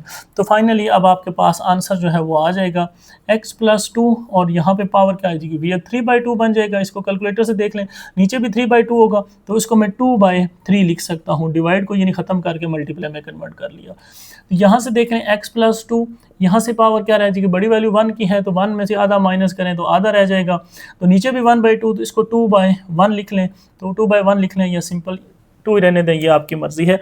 इसको चाहे तो आप स्क्वायर रूट लिख सकते हैं, बुक में अगर स्क्वायर रूट लिखा हुआ है तो आप स्क्वायर रूट लिख लें तो आपका आंसर जो है वो बिल्कुल 100% एक्यूरेट हो जाएगा। ठीक हो गया स्टूडेंट, समझ आ गई। नेक्स्ट चलते हैं पार्ट नंबर 6 की तरफ। तो पार्ट नंबर 6 में सॉल्यूशन में आप देखें, एक पॉइंट के ऊपर भी क्यूब है, नीचे भी क्यूब है, नीचे भी एक्सपोनेंशियल 3x लिखा हुआ है, इसका मतलब क्यूब लिया हुआ है। इसका मतलब क्या है, यानी अगर इस तरह लिखा हुआ है 3x तो इसका मतलब है एक्सपोनेंशियल x का क्यूब लिया हुआ है, ये असल में मतलब है। तो इसका भी क्यूब, इसका दोनों को एक ही क्यूब में क्यों ना लिख लूँ, तो क्वेश्चन ईजी हो जाएगा। Exponential x plus exponential minus x divide bye exponential x, अब इस पूरे के ऊपर क्या लिख लेते हैं, क्यूब dx। अब इससे क्या होगा, ये इससे भी डिवाइड होगा, इससे डिवाइड होगा, तो काम जो है वो आसान हो जाएगा। जब इससे डिवाइड होगा तो 1 रह जाएगा, और जब इससे डिवाइड होगा तो सेम रह जाएगा। इसको ऊपर लेके जाएंगे तो पावर कितनी हो जाएगी, -1/2 हो जाएगी, और dx एज इट इज़, और ये पावर 3 एज इट इज़। बात समझ आ गई। जब ये इससे डिवाइड तो कैंसिल होकर 1, यहाँ से ये इससे डिवाइड नहीं होगा क्योंकि ऊपर माइनस है नीचे प्लस है, तो इसको भी ऊपर लेके जाएंगे तो e पावर x माइनस पहले से मौजूद है, एक और e पावर x माइनस आ जाएगी, कितने हो जाएंगे, e पावर -2x हो जाएंगे। ठीक हो गया। चलें, अब आपके पास क्या आ गया फार्मूला, a प्लस बी का होल क्यूब। क्यूब का फार्मूला मुश्किल है तो हम यहाँ पे लिख लेते हैं, आपने याद किया होगा।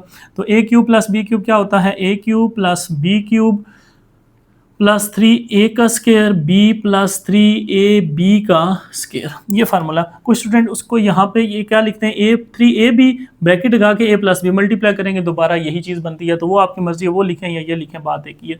तो अगर हम इसको अप्लाई करें तो इंटीग्रेशन 1 का क्यूब क्या होता है, 1 नहीं होता है, प्लस b का क्यूब। अब आपने इसका क्यूब लेना है, क्यूब लेने का मतलब क्या है, क्यूब लेने का मतलब क्या है ये मैं आपको बताता हूँ। फिर इसी तरह से प्लस 3a का स्क्वायर, 1 का स्क्वायर तो 1 आएगा, b साथ लिख लें, ये आपको मसला नहीं करेगा। फिर plus 3a as it is, अब 1 लिखने की जरूरत नहीं है, 3 1 3, b का स्क्वायर, अब इसका स्क्वायर लेना है।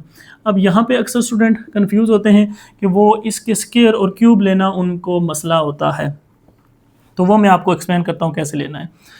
यहाँ से 1 प्लस e पावर, अब यहाँ पे देखें क्यूब लेने का मतलब क्या है कि अगर आपने एक्सपोनेंशियल, यहाँ पे ही मैं इसको एक्सप्लेन कर देता हूँ, एक्सपोनेंशियल स्क्वायर का पहले एक्सप्लेन करते हैं। ये स्क्वायर है अगर, तो इसको मैं ऐसे लिख सकता हूँ -2x multiply exponential -2x। Square का मतलब यही होता है ना, इसको 2 बार लिख लें क्योंकि अब ये एक्सपोनेंट, ये कांस्टेंट है और कांस्टेंट के ऊपर वेरिएबल है, ठीक है। तो इसलिए आप इसको ऐसे लिखें, जब ऐसे लिखेंगे बेस सेम है तो पावर ऐड हो जाएंगी, -2 बेस सेम, पावर क्या हो जाएंगी, ऐड हो जाएंगी, तो विच इज़ इक्वल टू -4x। बात समझ आ गई। तो इस तरह से अक्सर स्टूडेंट क्या करते हैं, -2 का स्क्वायर ले लेते हैं, 4 हो जाता है, और x का स्क्वायर ले लेते हैं तो वो x स्क्वायर, वो 4x स्क्वायर बना देते हैं, आंसर गलत आ जाता है। इसको आपने एक्सपोनेंशियल के केस में ऐसे करना है क्योंकि अब आपके पास बेस कांस्टेंट है और पावर में वेरिएबल है, तो अब आप इसको ऐसे बेस सेम पावर ऐड करेंगे। तो सेम कंसेप्ट यहाँ पे, अगर पावर 3 आ गई तो इसका मतलब 2 तो ये होगी, एक इसके साथ और एक्सपोनेंशियल मल्टीप्लाई कर लें, एक्सपोनेंशियल -2x, फिर वही बात, बेस सेम है सर, पावर ऐड हो जाएंगी, -2x -4x कितने हो जाएंगे, -6x। तो ये किसका आंसर आएगा, -2x की पावर क्यूब का। क्लियर हो गया। अब आप यहाँ से देखें क्यूब का आंसर क्या बताया, एक्सपोनेंशियल -6x। ये जस्ट इसके नंबर के साथ मल्टीप्लाई करना है, और ये x के साथ या क्यूब वो वाला चीज़ आपने नहीं कंफ्यूज करना इसमें, ठीक है। चले जी, नेक्स्ट अब आपके पास +3 एक्सपोनेंशियल -2x प्लस 3 एक्सपोनेंशियल, इसका क्या होगा, 2 से मल्टीप्लाई 4x, और ये ब्रैकेट क्लोज, ये ब्रैकेट क्लोज, और ये आ गया dx। ये कंसेप्ट बहुत इंपॉर्टेंट है, रफ वर्क में आप इसको लिख लें, ठीक है, ताकि आपको ये पेपर में मिस्टेक ना हो। चलें जी, अब इंटीग्रेशन है। अब इंटीग्रेशन एक्सपोनेंशियल फंक्शन की इंटीग्रेशन आपने करनी है। तो एक्सपोनेंशियल फंक्शन की इंटीग्रेशन यहाँ पे मैं एक लिख लेता हूँ सी में यहाँ पे लिख लेता हूँ, इसको रिमूव कर देंगे, सी फार्मूला आपके पास आने वाला है। ये अगर आपने एक्सपोनेंशियल एक्स की इंटीग्रेशन करनी होगी तो बच्चों वो क्या होगी, वो वही होगी, ई एक्स ही होगी। क्यों सर, याद करें एक्सपोनेंशियल का डेरिवेटिव क्या पढ़ा था, एक्सपोनेंशियल का डेरिवेटिव पढ़ा था, ई पावर एक्स का डेरिवेटिव हमने कहा था वही होता है, ई पावर एक्स ही होता है। तो अगर उसका डेरिवेटिव वही होगा तो फिर इसकी इंटीग्रेशन भी वही होगी। लेकिन पॉइंट जो है वो समझने वाला वो ये है कि अगर एक्स की जगह कुछ और हुआ, पावर में एक्स की जगह कुछ और हुआ, तो उसका डेरिवेटिव लेके, एक्सपोनेंशियल के केस में हम जब डेरिवेटिव लेते थे पावर का डेरिवेटिव लेके साथ मल्टीप्लाई करते थे, इंटीग्रेशन के केस में वो क्या होगा, डिवाइड होगा। जैसे ऊपर आपको बताया है इसी तरह बिल्कुल सेम वो भी चलेगा। ये है ना, तो ये भी कांस्टेंट है, ये भी कोई कांस्टेंट है समझ लें। तो वही चीज़ है A power X as it is, यहाँ पे भी वही बात E power X as it is. Base का लॉग लिया था, नेचुरल लॉग, लेकिन यहाँ पे जो है वो अब लॉग नहीं लेंगे बेस का, क्योंकि बेस क्या है, ई है। तो बेस ई, लॉग ऑफ ई क्या होता है, 1 होता है, इसलिए वो नहीं लिखते। बाकी वही बात, एंगल का जो है वो डेरिवेटिव लेके साथ डिवाइड करना है आपने। अब आते हैं यहाँ पे, आपको बात समझ आ जाएगी। 1 की integration with respect to X करेंगे तो आपके पास जस्ट एक्स आ जाएगा प्लस, अब वही बात, एक्सपोनेंशियल की इंटीग्रेशन वही होती है, लेकिन पावर का डेरिवेटिव लेके नीचे डिवाइड करना है। पावर का डेरिवेटिव लेके डिवाइड करना है। पावर का डेरिवेटिव क्या आएगा, -6x का 1 -6 आएगा, तो -6 को डिवाइड कर लें, फिर +3 एक्सपोनेंशियल -2x, ये एज इट इज़। पावर का डेरिवेटिव लेके डिवाइड करना है। डेरिवेटिव क्या आएगा, -2 +3 एक्सपोनेंशियल जो भी है ये एज इट इज़ होता है, लेकिन पावर का डेरिवेटिव लेके नीचे क्या करना है, डिवाइड करना है, प्लस कॉन्स्टेंट ऑफ इंटीग्रेशन। ये आपके पास रिक्वायर्ड आंसर है। बस इसको रीअरेंज करके लिख लेते हैं। सबसे पहले x लिख लेते हैं, इसके बाद हम लिख लेते हैं ये ±3/2 सीक्वेंस वाइज, ये -2x आ जाएगा, फिर 4 लिखते हैं, फिर ±3/4 एक्सपोनेंशियल -4x, अब ये लास्ट पे plus minus exponential -6x divide by 6 plus constant of integration c आपके पास आ जाएगा, विच इज़ योर रिक्वायर्ड आंसर। ठीक हो गया स्टूडेंट, उम्मीद है आपको समझ आई होगी। तो नेक्स्ट पार्ट की तरफ मूव करते हैं, देखते हैं इसका आंसर क्या आएगा आपके पास। तो यहाँ से आपके पास इसका सलूशन, अब देखें ये डिवाइड में है, तो डिवाइड में है तो इसका मतलब इसको रैशनलाइज करने से ये क्वेश्चन ज़्यादा इजी होगा। इस तरह के क्वेश्चन आपने किए होंगे। तो 1√x + 1 + तो इसको रैशनलाइज कैसे करेंगे, जो आप कम्प्लेक्स नंबर में भी पढ़ के आए हैं चैप्टर नंबर फर्स्ट ईयर में, कि कम्प्लेक्स नंबर में ऐसे जब 2 टर्म नीचे होती थी और उसमें प्लस या माइनस नीचे आयोटा होता था, उसको ख़त्म करने के लिए रैशनलाइजेशन करते थे कैसे, कॉन्जुगेट से मल्टीप्लाई भी डिवाइड भी। अब यहाँ पे वो आयोटा नहीं है, लेकिन कंसेप्ट वही है कि आपने इसका साइन चेंज करके मल्टीप्लाई भी डिवाइड, और इसको हम कहते हैं रैशनलाइजेशन।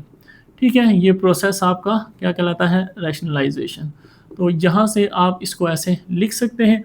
तो इससे आपके पास देखें कैंसिल करेंगे दोबारा क्वेश्चन बन जाएगा। अब इसको ऐसे लिखा है तो ऊपर वाली टर्म ऊपर मल्टीप्लाई, नीचे वाली नीचे मल्टीप्लाई। तो x + 1 का square root -√x divide by, अब a + b a - b, ये हमेशा नीचे बनता है, आप पहले भी पढ़ के आए हैं। तो क्या होगा, a का स्क्वायर -b का स्क्वायर और dx। क्लियर। तो यहाँ से स्क्वायर रूट से कैंसिल कर दें तो आपके पास integration of √x + 1 -√x divide by x + 1 रह जाएगा जस्ट, और माइनस क्या रह जाएगा, x, और इसके साथ क्या है, dx। तो यहाँ से -x + x क्या हो जाएंगे, कैंसिल।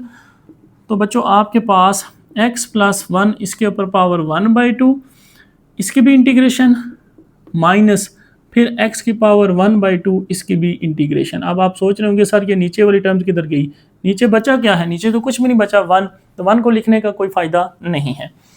तो ये आपके पास अब इंटीग्रेशन, वही बात, फंक्शन का आगे डेरिवेटिव मौजूद है, 1 आप लिख सकते हैं, x का डेरिवेटिव 1, 1 का 0 तो 1 मौजूद है, इधर भी x का डेरिवेटिव 1 मौजूद है, पावर रूल लगा लें। तो x + 1 पावर रूल क्या कहता है, इसमें 1 ऐड कर लें तो 3/2 होगा। आपको बेसिक पहले भी बता चुका हूँ, वही नीचे भी डिवाइड करेंगे, माइनस इसमें भी 1 ऐड करें, वही 3/2 बनेगा, वही 3/2 नीचे भी आ जाएगा, plus constant of integration c। तो 3/2 को आप 2/3 भी लिख सकते हैं। ठीक है, बेशक कॉमन ले लें, बेशक दोनों के साथ अलग अलग लिखा रहने दें, जैसे आपको अच्छा लगे। तो ये भी 2/3 और इसके साथ भी 3/2 plus constant of integration c। ठीक हो गया स्टूडेंट। तो विच इज़ योर रिक्वायर्ड आंसर। उम्मीद है आपको क्वेश्चन समझ आ रहे होंगे। मूव करते हैं नेक्स्ट पार्ट की तरफ।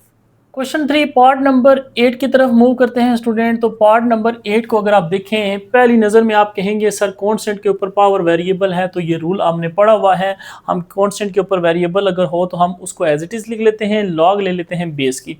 लेकिन यहाँ पे प्रॉब्लम है, क्या ये रूल हम कब अप्लाई कर सकते हैं, सकते हैं। ये रूल उस टाइम अप्लाई होता है जब आपके पास जो पावर है उसका डेरिवेटिव आगे मौजूद हो तब, यानी पावर x है, x का डेरिवेटिव आगे 1 मैंने लिखा हुआ है, इसीलिए लिखा हुआ है ताकि आपको समझ आ जाए। अगर ये 1 है तो आप यहाँ पे पावर ये रूल अप्लाई कर सकते हैं इंटीग्रेशन का। 1 तो है, 1 लिख सकते हैं, 1 का तो मसला नहीं है, लेकिन मसला तब आता है जब पावर में x की जगह कुछ और आ जाए, उसका डेरिवेटिव आगे हम बना ना सकें, तो फिर प्रॉब्लम होती है। सेम केस यहाँ पे भी है, ये आपको पहले भी बताया है। सेम केस यहाँ पे भी फंक्शन के ऊपर डेरिवेटिव हो तो नेचुरल लॉग लगता है। सेम इसी तरह एक्सपोनेंशियल x के ऊपर इंटीग्रल तब एक्सपोनेंशियल x होता है अगर इस पावर x का डेरिवेटिव 1 मौजूद हो तब। तो ये बेसिक से कंसेप्ट है, ये पता होने चाहिए। अब यहाँ पे आपके माइंड में होगा सर अगर आप ये देखें डेरिवेटिव अगर हम निकालते हैं नेचुरल लॉग ऑफ x का तो ये होता है 1/x। तो यहाँ अगर 1/x होता तो फिर तो काम हो जाता, फिर हम वो रूल अप्लाई कर लेते, क्वेश्चन हमारा आसान होता, लेकिन उसने 1/x छुपा लिया है। अब 1/x नहीं है तो क्या मैं इससे मल्टीप्लाई डिवाइड कर सकता हूँ? ये पॉइंट भी आपको पता होना चाहिए। इंटीग्रेशन के अंदर कभी भी आप वेरिएबल से मल्टीप्लाई डिवाइड नहीं कर सकते। कॉन्स्टेंट से कर सकते हैं, वेरिएबल से नहीं कर सकते, वेरी इंपॉर्टेंट पॉइंट। तो फिर क्या करेंगे? तो फिर हम लॉग की प्रॉपर्टीज़ को यूज़ करेंगे। अब यहाँ पे लॉग की प्रॉपर्टीज़ क्या हैं? देखें, आपने ये पढ़ा हुआ है कि एक्सपोनेंशियल और नेचुरल लॉग ये एक दूसरे के क्या होते हैं, एंटी होते हैं, यानी इन्वर्स प्रोसेस होते हैं कि आंसर कैंसिल होकर आंसर क्या आ जाता है 1। जैसे लॉग और एंटी लॉग 1 आंसर आता है, इसी तरह एक्सपोनेंशियल और नेचुरल लॉग आंसर क्या आता है, 1 आता है पावर में अगर लिखा जाए। तो अगर यही चीज़ है तो मैं यहाँ पे क्या करता हूँ, इंटीग्रेशन यहाँ पे अप्लाई कर देता हूँ एक्सपोनेंशियल। अब एक्सपोनेंशियल अप्लाई करूँगा तो ख़त्म करने के लिए नेचुरल लॉग भी लाना पड़ेगा, और आगे जो भी फंक्शन है इसको एज इट इज़ लिख लेता हूँ, यानी 7 और इसके ऊपर नेचुरल लॉग ऑफ x। यानी इस क्वेश्चन के ऊपर एक्सपोनेंशियल और नेचुरल लॉग क्या कर दिया, अप्लाई कर दिया। ये 1 है, अप्लाई कर दें। अगर आप कैंसिल करेंगे ये कैंसिल हो जाएंगे और दोबारा आपका क्वेश्चन बन जाएगा। इसका मतलब आपने ये स्टेप ठीक किया है। मैथमेटिक्स में आपको ये याद रखना है, अगर आप उस स्टेप को सिंप्लीफाई करें, दोबारा आपका प्रीवियस स्टेप आ जाए तो मतलब आपने स्टेप ठीक किया है। तो यहाँ से ये कैंसिल होके 1, तो ये दोबारा आपका क्वेश्चन बन जाएगा। ओके, अब इसके बाद आपको एक और प्रॉपर्टी लॉग की याद रखनी है। वो क्या है, मैं जो जो प्रॉपर्टीज यूज़ होंगी वो साथ साथ आपको बताता हूँ। अगर सपोज आपने वो लॉग की फॉर्म में पढ़ी, अब मेरे पास ln है तो मैं इसलिए ln यूज़ करता हूँ ताकि स्टूडेंट कंफ्यूज ना हो कि ln था आपने लॉग क्यों लिखा, तो इसलिए मैं यहाँ पे ln लिख लेता हूँ। यानी लॉग के आगे अगर फंक्शन और उसके ऊपर पावर लिखा हो तो हम इसको कैसे लिख लेते हैं, ये कैसे पता चलेगा, यहाँ से देख ले, फंक्शन है ऊपर पावर है, तो इसको हम कैसे लिखते हैं, पावर स्टार्ट में ले आते हैं sir, natural log of m लिख लेते हैं। ओके, ये क्या बनेगा फिर, ये बनेगा आपका m बेस में है, और ये क्या है n, ये आपके पास क्या कहलाएगा n, और ये क्या कहलाएगा m। तो अगर इसमें देखें बिल्कुल प्रॉपर्टी सेम है, अगर आप अप्लाई करें तो आपके पास exponential as it is log m power n, तो क्या होता है n स्टार्ट में, पावर स्टार्ट में लॉग n की जगह क्या है लॉग x मल्टीप्लाई लॉग, और आगे क्या लिखना है m, और m क्या है आपके पास 7, और ये साथ क्या आ जाएगा dx। यहाँ तक बात समझ आ गई। इंपॉर्टेंट स्टेप है लेकिन बहुत आसानी से मैंने आपको इजी ट्रिक बता दी इसकी। अब फिर इसमें एक प्रॉपर्टी यूज़ करनी है। अब फिर कौन सी प्रॉपर्टी है, x और इसके साथ m मल्टीप्लाई n लिखा हो तो आप इसको ऐसे लिख सकते हैं, x की पावर m ले लें, उसके बाद पावर n ले लें, बात एक ही है, पावर आप इसमें मल्टीप्लाई हो जाती है। ये प्रॉपर्टी है सिंपल अलजेब्रा की, अगर इसको यूज़ करें तो आप देख लें ये दोनों मल्टीप्लाई हो रहे हैं, तो मैं इसको ऐसे लिख सकता हूँ एक्सपोनेंशियल e, और ये देखें m को मैं x के साथ लिख रहा हूँ, यानी नेचुरल लॉग ऑफ x, इसको मैं m कह देता हूँ, और इसके ऊपर पावर क्या आ जाएगी, नेचुरल लॉग ऑफ 7, और ये आ जाएगा dx। इसको मैंने कह दिया m, इसको मैंने कह दिया n, साथ साथ बता रहा हूँ ताकि आपको कन्फ्यूजन ना रहे। अब यहाँ से log और एक्सपोनेंशियल ये क्या होते हैं, 1 स्टार्ट जहाँ से लिया था ये दोबारा कैंसिल हो गए हैं, तो आपके पास क्वेश्चन क्या रह गया, क्वेश्चन रह गया x, ये x रह गया, और आगे ऊपर पावर क्या है नेचुरल लॉग ऑफ 7 और dx। अब आप गौर करें, आप देखें बेस में क्या आ गया वेरिएबल, पावर में क्या आ गया सिर्फ और सिर्फ कांस्टेंट। अब कोई मसला नहीं है, ये सिंपल वो फर्स्ट आपका मेथड बन गया, बेस वेरिएबल पावर जो है वो कांस्टेंट। तो यहाँ से अप्लाई करें पावर रूल, अब अप्लाई कर सकते हैं क्योंकि बेस का डेरिवेटिव आगे मौजूद होना चाहिए, यानी x का डेरिवेटिव 1 मौजूद है, कोई मसला नहीं है, पावर रूल लग सकता है आपका। तो पावर रूल क्या कहलाता है, n में एक ऐड कर दें, ये n है, इसमें +1 करें, वही पावर नीचे भी लिख लें, नेचुरल लॉग ऑफ 7 +1, और जैसे इंटीग्रेशन ख़त्म हुई plus constant of integration c लगा लें, तो ये आपके पास इस क्वेश्चन का क्या आ जाएगा, फाइनल और सिंप्लीफाइड फॉर्म में आंसर। ठीक हो गया स्टूडेंट, उम्मीद है आपको क्वेश्चन समझ आएगा। इसमें कंसेप्ट जो है ये लॉग की प्रॉपर्टी जो यूज़ हुई है एक, और ये एक लॉग की जो एक्सपोनेंशियल और लॉग का कंसेप्ट जो है वो वन, बाकी अलजेब्रिक प्रॉपर्टी यूज़ करके हम इसको सिंपल एक प्रॉपर्टी से इसको प्रूफ कर सकते हैं।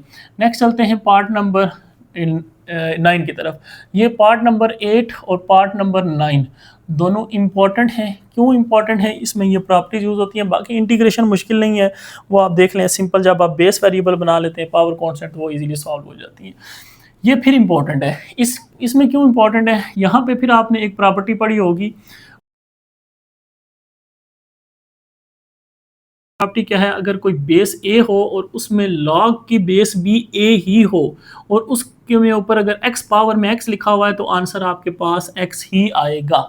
बेस सेम हो यानी तो आपके पास आंसर वही आएगा जो यहाँ पावर में लिखा है। x है x आएगा, y है तो y आएगा। अब आप सोच रहे होंगे सर इसको याद करना पड़ेगा, तो याद तो हमसे नहीं होती चीज़, तो कोई मसला नहीं है। यहाँ पे हम जो चीज़ों को कम से कम याद करेंगे हम इसको प्रूफ कर लेते हैं, कोई मुश्किल नहीं है। प्रूफ कैसे करेंगे? बेस जो कंसेप्ट आप पहले पढ़ के हैं क्लास 9th में। क्लास 9th में आप पढ़ के आए हैं कि अगर log a के पावर x और इक्वल टू y लिखा हो तो ये इम्प्लाइज होता है, किसके इम्प्लाइज होता है? यानी a y x की जगह चला जाता है, x y की जगह चला जाता है, ये इम्प्लाइज होता है। ये आप ऑलरेडी प्रूफ करके आए हैं। बहुत सारे क्वेश्चन आपने इसको यूज़ करके क्वेश्चन जो है वो सॉल्व किए होंगे 9th क्लास 10th क्लास की मैथ में, तो ये सारे स्टूडेंट को आती होगी, इसलिए मैं इसको लेके प्रूफ करा दूंगा। अब यहाँ पे ज़्यादा कुछ नहीं करना, ये जो y है इसको जस्ट चेंज करें। अब इसको क्या चेंज करें? इसकी क्या वैल्यू है? ये लिखी हुई है, ये y की वैल्यू यहाँ पुट कर दें। तो आप देख लें ये a as it is, y की जगह क्या वैल्यू है? log of base a power x, और ये किसके इक्वल है? x के। देख लें प्रूफ होगी कि नहीं होगी। यही चीज़ मैंने लिखी हुई है, ये तो बहुत आसान है। इसका मतलब ये वही असल में बेसिक प्रॉपर्टी है, उसी को सर सिर्फ मॉडिफाई किया हुआ है और ये आपका प्रूफ हो गया। अब इस प्रॉपर्टी को मैं यूज़ करूंगा और ये क्वेश्चन हमारा 2 मिनट में सॉल्व होगा।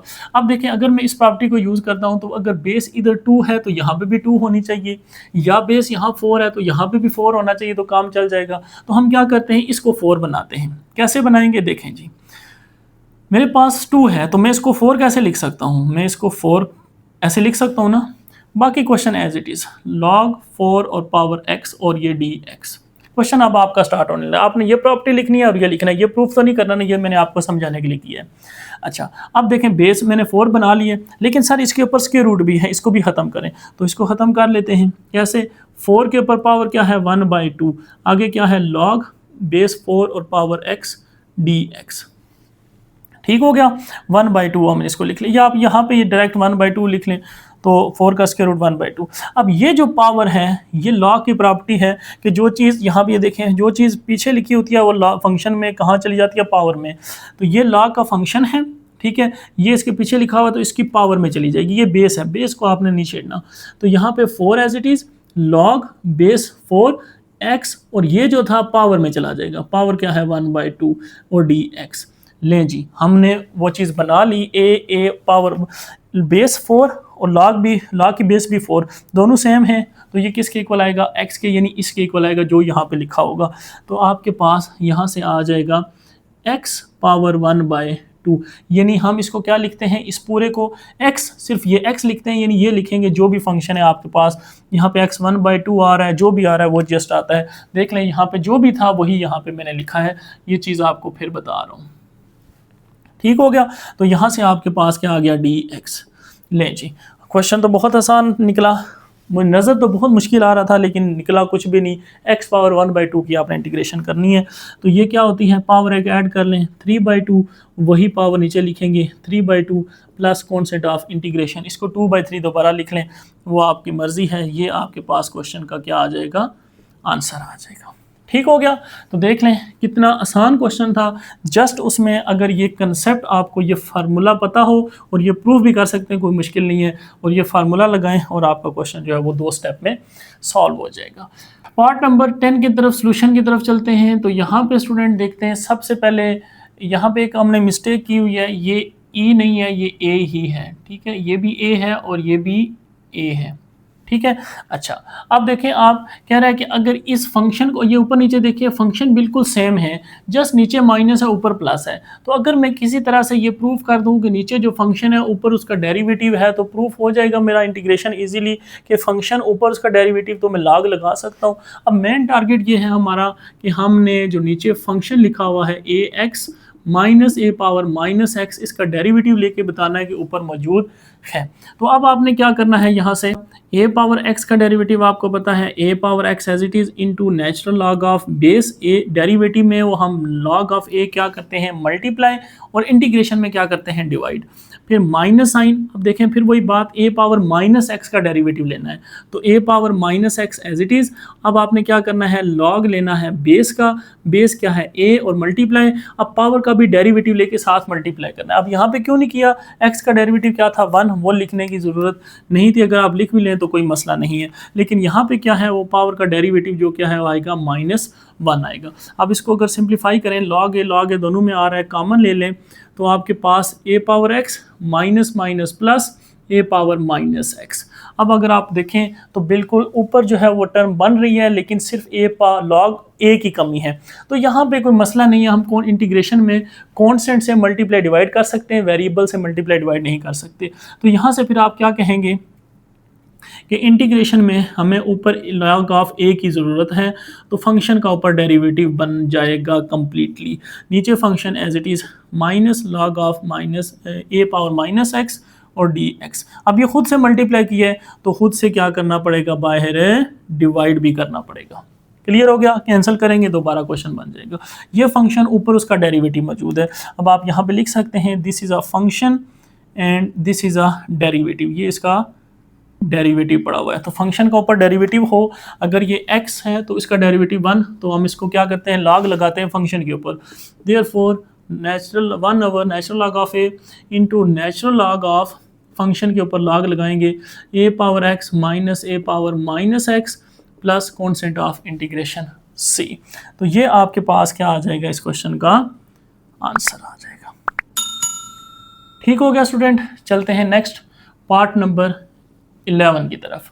अब पार्ट नंबर 11 जो है वो आसान है, ये इससे भी डिवाइड होगा, इससे भी डिवाइड होगा, तो 2 की पावर 2x, इसके नीचे भी 2 पावर x डिवाइड हो जाएगा, प्लस 1 के नीचे भी 2 पावर x डिवाइड हो जाएगा, ये सिंपल।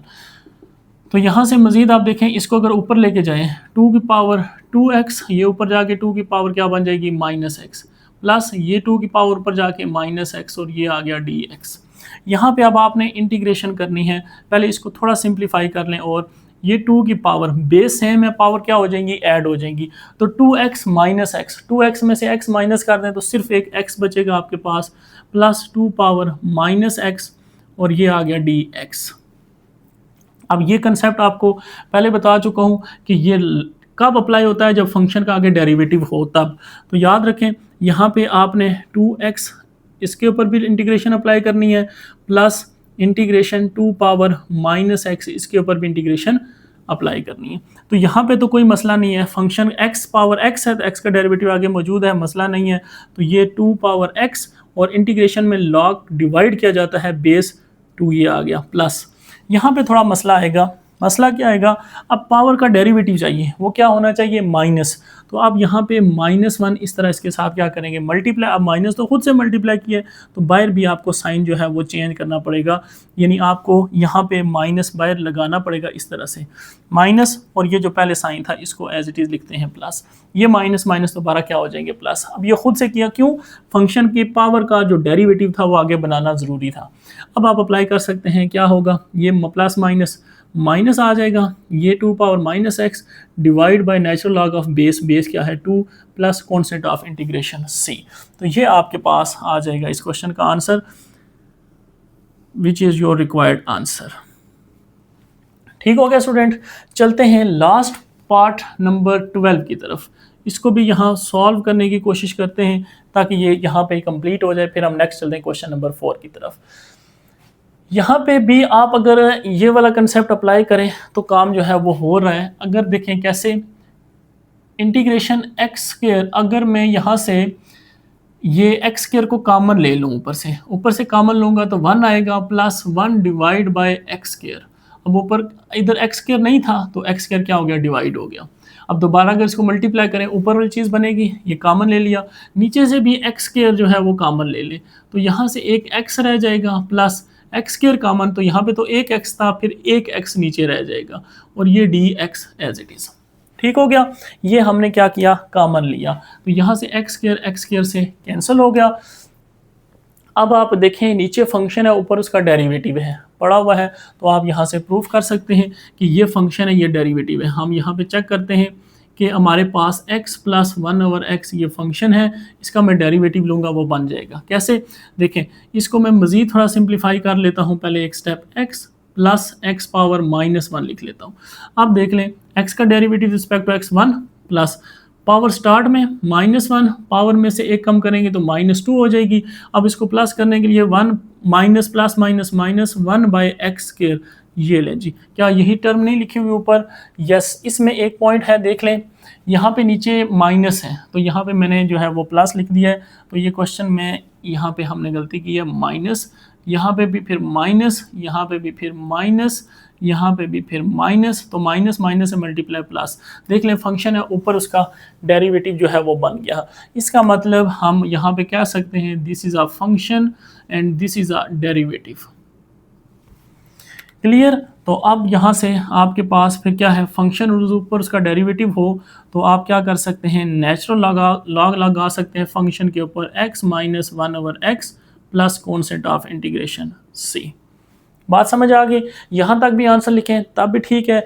मज़ीद अगर इसको सिंप्लीफाई करना चाहते हैं, नेचुरल लॉग एलसीएम आएगा, x से multiply x² -1 absolute plus c, which is your required answer. बहुत आसान क्वेश्चन था, इजीली यहाँ पे इसको हमने सॉल्व कर लिया। जस्ट ये है कि आपने यहाँ पे कॉमन लेना है, ये चीज़ आपने याद रखनी है। अब यहाँ से अब अक्सर स्टूडेंट को ये समझ नहीं आती कि यहाँ पे x² है तो यहाँ पे x² नहीं है, तो क्या करें, x² से मल्टीप्लाई भी करें, डिवाइड भी करें, x² बन जाएगा। जो डिवाइड किया होगा वो ऐसे ही जो मल्टीप्लाई किया था वो बाहर। क्लियर? इसी तरह से अगर आप इसमें देखना चाहते हैं, सर यहाँ पे तो x² चले मिल जाएगा, यहाँ पे तो है ही x, तो एक x आपको खुद से लाना है, तो एक x मल्टीप्लाई भी करें डिवाइड भी करें। जब मल्टीप्लाई करेंगे तो x² बन जाएगा, डिवाइड वाला x नीचे रहने दे, वो नीचे एज इट इज़ है, जो मल्टीप्लाई वाला था वो बाहर आ गया। तो ये फंक्शन बनेगा, ऊपर उसका डेरिवेटिव बनेगा और ईजिली ये क्वेश्चन 2 स्टेप में सॉल्व हो जाएगा। ठीक हो गया स्टूडेंट? तो ये था हमारे पास क्वेश्चन नंबर 3। उम्मीद है आपको समझ आई होगी। मूव करते हैं क्वेश्चन नंबर 4 की तरफ। क्वेश्चन नंबर 4 की तरफ मूव कर रहे हैं। तो क्वेश्चन नंबर 4 अब आपके पास कह रहा है एवेलुएट द इंटीग्रल। इंटीग्रल फिर गिवन है, लेकिन अब इंटीग्रल में क्या है, ट्रिग्नोमेट्री फंक्शन है। तो अब आपको ट्रिग्नोमेट्री फंक्शंस के डेरिवेटिव रिवाइज करने हैं। पढ़ हम इंटीग्रेशन ले हैं, लेकिन फिर वही बात, अगर डेरिवेटिव अच्छे से आते हैं तो इंटीग्रेशन आप अच्छे से कर लेंगे। तो मैंने आपके लिए डेरिवेटिव के जो मुश्किल, यानी आप जिनमें स्टूडेंट को प्रॉब्लम होती है, वो 4 फार्मूले लिख लिए, साइन और कास छोड़ दिए। वो सारे स्टूडेंट को पता है साइन का डेरिवेटिव कास, कास का माइनस साइन, तो वो लिखने की जरूरत नहीं है। तो ये चारों फार्मूले लिखे हैं दोबारा से, और इनके लिए ट्रिक दोबारा लिख दिया। ये मैंने जब आपको डेरिवेटिव का चैप्टर पढ़ाया था ट्रिग्नोमेट्री में, जब हम गए थे तो मैंने ये ट्रिक आपको बताई थी। बहुत इजी ट्रिक है। मैंने आपको कहा था टेन का अगर फार्मूला चाहिए तो एरो आगे की तरफ जा रहा है, दोनों को मल्टीप्लाई कर दें, सेकेंड से मल्टीप्लाई तो सेकेंड स्क्वायर एक्स। इसी तरह अगर सेकेंड का चाहिए तो एरो इस साइड पे आ रहा है, तो सेकेंड एक्स टेन एक्स, तो ये देख लें second x ten x, ten का सेकेंड का डेरिवेटिव। इसी तरह से अगर आपको कोसेकेंड का डेरिवेटिव नहीं आ तो आप देख लें टेन का रेसिप्रोकल कॉट सेकेंड यानी कोसेकेंड, और ये भी फिर कोसेकेंड, बिल्कुल उसी पैटर्न पे लिखना है। तो अगर आपको कोसेकेंड का डेरिवेटिव चाहिए तो एरो इस साइड पे आ रहा है, माइनस कोसेकेंड एक्स और आगे कॉट एक्स, तो ये देख लें वही फार्मूला लिखा हुआ है। और लास्ट पे कॉट का फार्मूला चाहिए तो कॉट का एरो साइड पे जा रहा है माइनस, और ये cosecant minus cosecant square x, तो ये फार्मूले आपके इस तरह से बन जाते हैं। ये हम डेरिवेटिव में पढ़ चुके हैं, दोबारा रिवाइज करा दिए। अब ये फार्मूले लिखने का फ़ायदा, हम इंटीग्रेशन कर रहे हैं, इंटीग्रेशन में भी आपको हेल्प यही करेंगे। कैसे, देखें स्टार्ट करते हैं। पार्ट नंबर 1 की तरफ अगर मूव करें तो आपने इंटीग्रेशन करते हुए एक चीज़ माइंड में रखनी है कि आपने देखना है कि जो आपके पास मेन फार्मूले थे ये 4 ये लिखे हुए हैं, 2 तो आपको पता है साइन कास के, तो किसी का आंसर डायरेक्ट आता है, ये चीज़ कोसेकेंट एक्स, किसी का भी डायरेक्ट आंसर नहीं आता। मतलब इसका सेकेंड स्क्वायर आता है, कोसेकेंट कॉट आता है, कोसेकेंट कॉट टेन आता है और कोसेकेंट स्क्वायर एक्स आता है। सिर्फ कोसेकेंट एक्स किसी का भी आंसर नहीं आता, ऐसा कोई फंक्शन नहीं है। तो जब नहीं है तो इसका मतलब इसकी इंटीग्रेशन भी डायरेक्ट नहीं होगी, सिंपल सी बात। तो अब आपने क्या करना है, फिर इंटीग्रेशन तो हमने करनी है। इंटीग्रेशन करने के लिए आपने फिर दूसरा स्टेप ये याद रखना है, अगर तो डायरेक्ट इस तरह का कोई क्वेश्चन आ जाता है, यानी आपको कहा जाता है यहाँ पे सेकंड 4 है, यहाँ पे कह देता है सेकंड स्क्वायर x की इंटीग्रेशन करें, तो आपने फौरन आंसर लिख देना था ये किसका डेरिवेटिव है 10 का, तो आप लिख देते 10x, सिंपल। तो अब आपने यही चीज़ याद रखनी है। जब ये चीज़ नहीं हो रही तो फिर हम दूसरी तरफ जाएंगे, वो है दूसरा स्टेप, वो है आइडेंटिटीज़ यूज़ करनी। बेसिक 3 आइडेंटिटीज़ आपने पढ़ी हैं, sine square theta plus cos square theta equal to 1, ये यूज़ होगी, ये नहीं यूज़ होगी, तो इसके अलावा दूसरी 1 plus tan square theta equal to second square theta, दूसरी, उसके बाद तीसरी जो है 1 plus cot square theta equal to cosecant square theta. ये 3 आइडेंटिटीज़ जो आपने पहले 9th 10th में पढ़ी होंगी उनको यूज़ करना है। अगर वो भी यूज़ नहीं होंगी तो फिर हम आगे कोई ट्रिक्स जो है वो लगाएंगे। तो यहाँ पे देखें, अब हमारे पास कोसेकेंट एक्स कॉट एक्स, यानी जो कोसेकेंट एक्स है इसकी डायरेक्ट इंटीग्रेशन नहीं होती, तो फिर आपने ये देखना है इसका, यानी ये किससे मिलता जुलता है। ये आपके पास, ये देख लें यहाँ पे कोसेकेंट एक्स और इसका अगर हम डेरिवेटिव देखें तो कोसेकेंट कॉट है। इसका मतलब अगर मैं इसके दरमियान में ये जो माइनस साइन है इसको इसके दरमियान में पुट कर दूँ तो ये आपको वो आइडेंटिटी को ही भी रिवाइज कराएगा। आइडेंटिटी क्या थी आपके पास, 1 plus cot square x equal होता है कोसेकेंट स्क्वायर एक्स। ये सिर्फ जो है वो कंसेप्ट समझने के लिए, बाकी ये इसमें यूज़ नहीं होगी। देखिए ये प्लस आउट साइड पे लेके जाए माइनस, तो 1 इक्वल होता है असल में किसके, cosecant square x minus cot square X की। तो इसका मतलब इन दोनों के दरमियान में माइनस आता है, और कोसेकेंट का अगर हम डेरिवेटिव देखें तो उसमें भी उसके साथ माइनस आता है। इसका मतलब अब आपने क्या करना है, इस फंक्शन के साथ, जो भी फंक्शन दिया हुआ है इसके साथ फिर आपने कोसेकेंट एक्स, इसके साथ यही टर्म मल्टीप्लाई करनी है, बट इंपॉर्टेंट पॉइंट याद रखना है स्क्वायर नहीं लेना। अगर स्क्वायर लेंगे तो वो तो पूरी आइडेंटिटी बन जाएगी ना। अब सिंपल ये लिखना है, तो जो चीज़ खुद से मल्टीप्लाई किया उसको खुद से फिर क्या कर लें, डिवाइड भी कर लें। ठीक हो गया, तो ये आ गया dx। बाकी सारा कुछ इसी तरह, ये मल्टीप्लाई भी किया और डिवाइड भी किया। ये जस्ट जो है वो आपको कंसेप्ट समझाने के लिए। अब आप देखें ऊपर वाली टर्म मल्टीप्लाई करें, तो जब ऊपर मल्टीप्लिकेशन करेंगे तो कोसेकेंट कोसेकेंट से मल्टीप्लाई, ये मैं कोसेकेंट इस तरह लिखता हूँ, बुक में इस तरह लिखा हुआ है, तो मल्टीप्लाई होकर ये बन जाएगा cosecant square x minus cosecant X और कॉट एक्स, कोसेकेंट एक्स और cot X divide by cosecant X minus cot X dx। अब आपने ये फार्मूला पढ़ा हुआ है ऑलरेडी, जो आप पीछे पढ़ के आए हैं कि अगर 1/x यानी फंक्शन का ऊपर डेरिवेटिव हो तो हम लॉग ले लेते हैं फंक्शन का, अगर फंक्शन नीचे हो और ऊपर उसका डेरिवेटिव हो हम लॉग ले लेते हैं। तो जब भी डिवीजन बनेगी इस तरह से तो आपने देखना है क्या इसका ऊपर डेरिवेटिव मौजूद है या नहीं।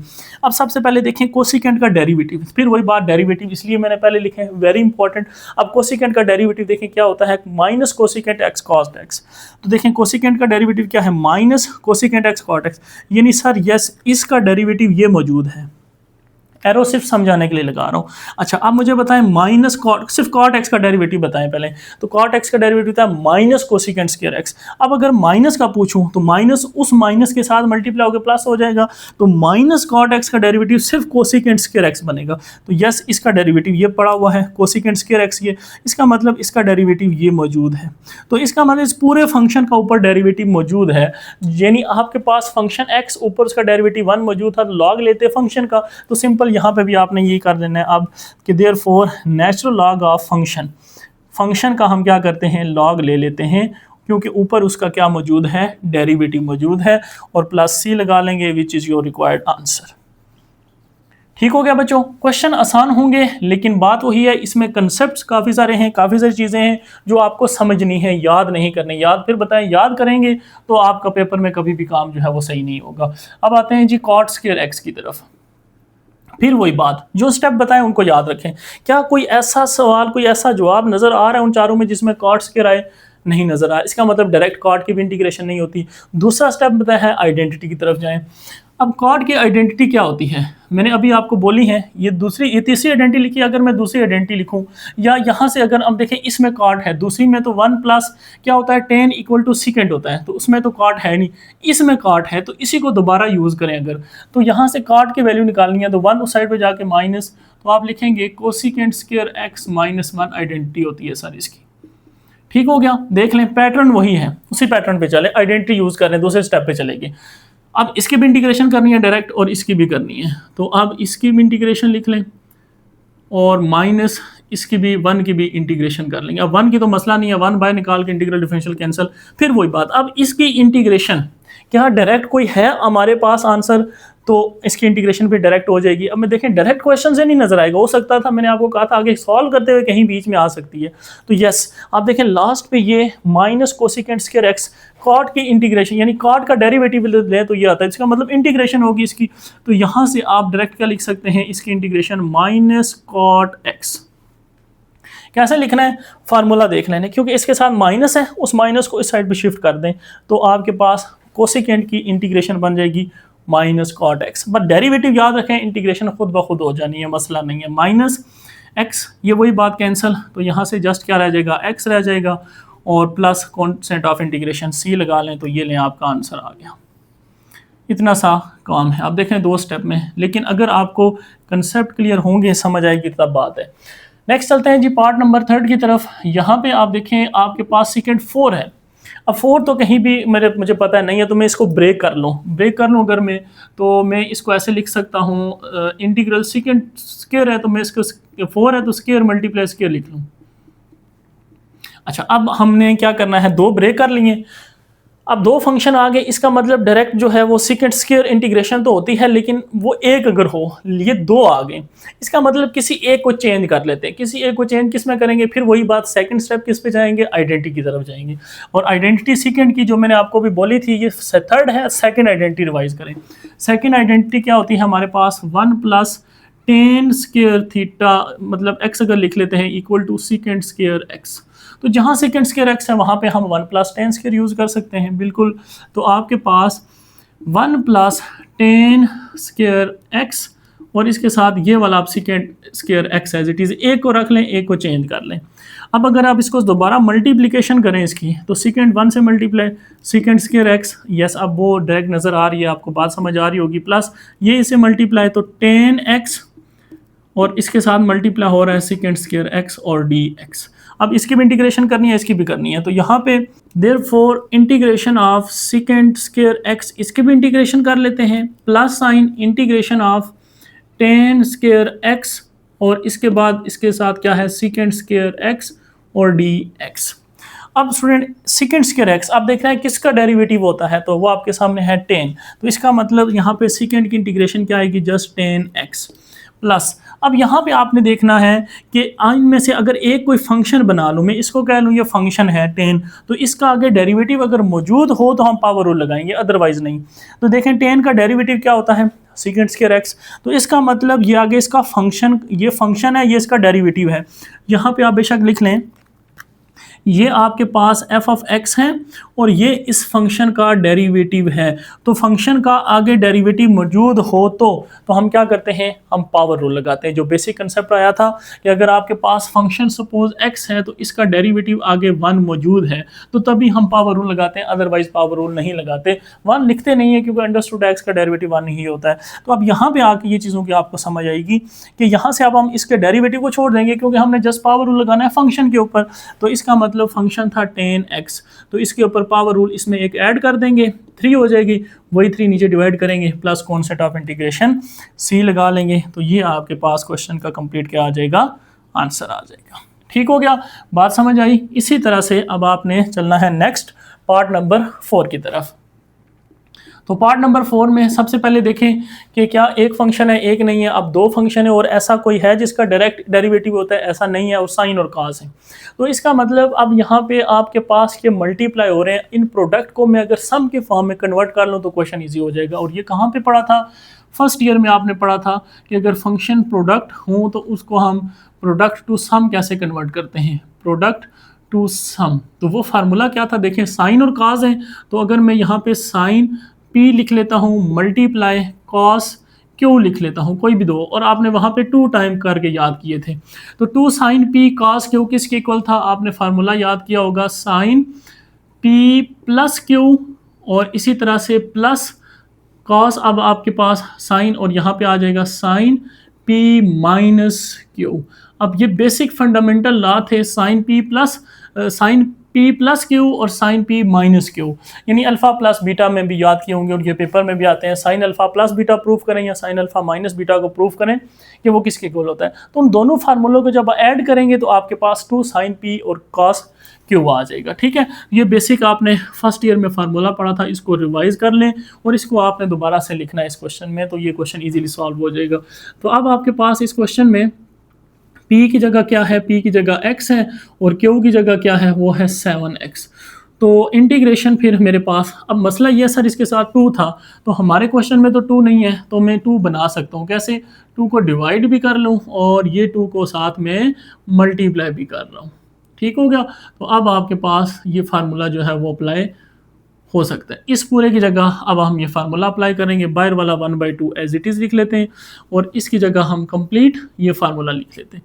ये क्या है, साइन पी प्लस क्यू, तो 7x प्लस एक्स ये आ गया और इसके साथ अब आपने आगे क्या लिखना है, प्लस, फिर आगे क्या है साइन और फिर यही बात p माइनस क्यू यानी x माइनस 7x और ये आ गया आपके पास dx आगे डिफरेंशियल एज इट इज़।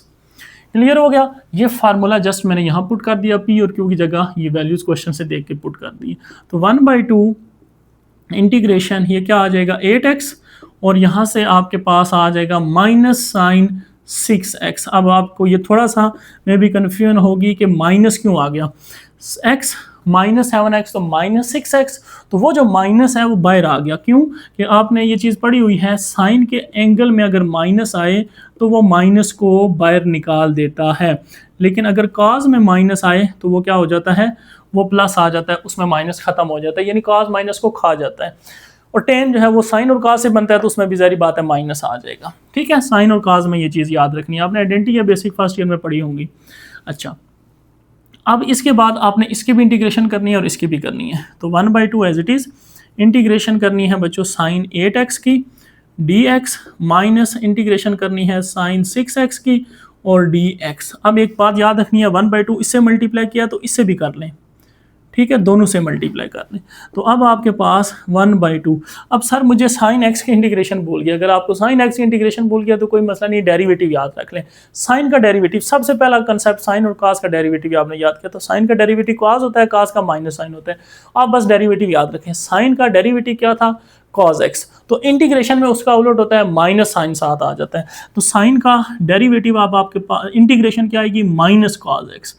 तो एक्स की जगह 8x। अब एक पॉइंट और समझना है कि आपके एंगल का भी डेरिवेटिव लेना होता है, एंगल का भी डेरिवेटिव लेना होता है। तो एंगल का डेरिवेटिव 8x का क्या आएगा, 8x का 1 होता है।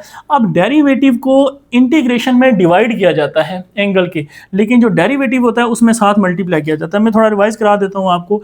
अगर मैं कहता कि डेरिवेटिव मुझे बताएं बच्चों साइन 8x का ही सपोज, तो आप क्या कहते हैं, साइन का डेरिवेटिव सर कॉस एक्स, और x का डेरिवेटिव आप जब लेते हैं तो आप क्या कहते थे, फिर एंगल का डेरिवेटिव सर हमारे पास 8x का 8 आएगा, तो आप यहाँ पे ऐसे लिखते थे cos 8x और ये 8 आएगा, तो 8 को हम स्टार्ट पे लिख लेते हैं इस तरह।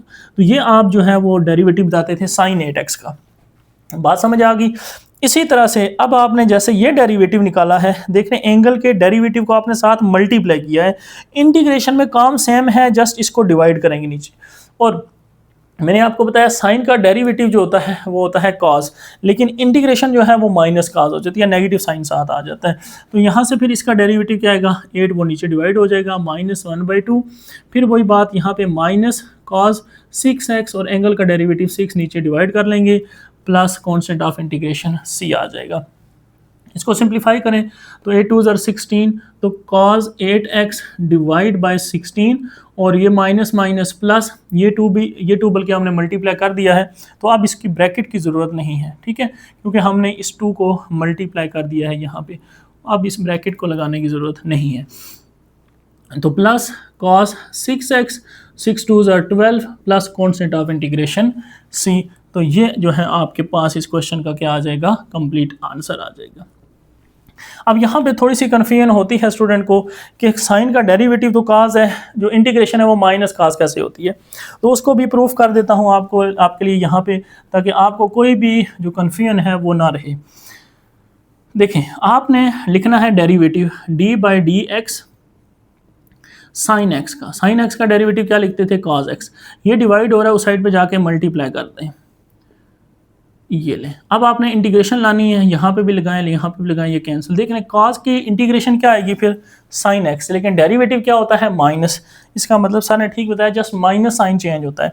अब इसी तरह से दूसरा भी देख लें, अगर मैं पूछता हूँ डेरिवेटिव बताएं मुझे कॉज एक्स का, तो आप क्या कहते हैं, डेरिवेटिव कॉज एक्स का क्या होता है, माइनस साइन एक्स। ठीक है, अब वही बात, मेरी वाली बात, ये डी एक्स डिवाइड उस साइड पे जाके मल्टीप्लाई है, तो D cos x minus sine x और डी एक्स। अप्लाई करते हैं बोथ साइड इंटीग्रेशन, यहाँ पे भी माइनस को बाहर निकाल देते हैं, ये कैंसिल।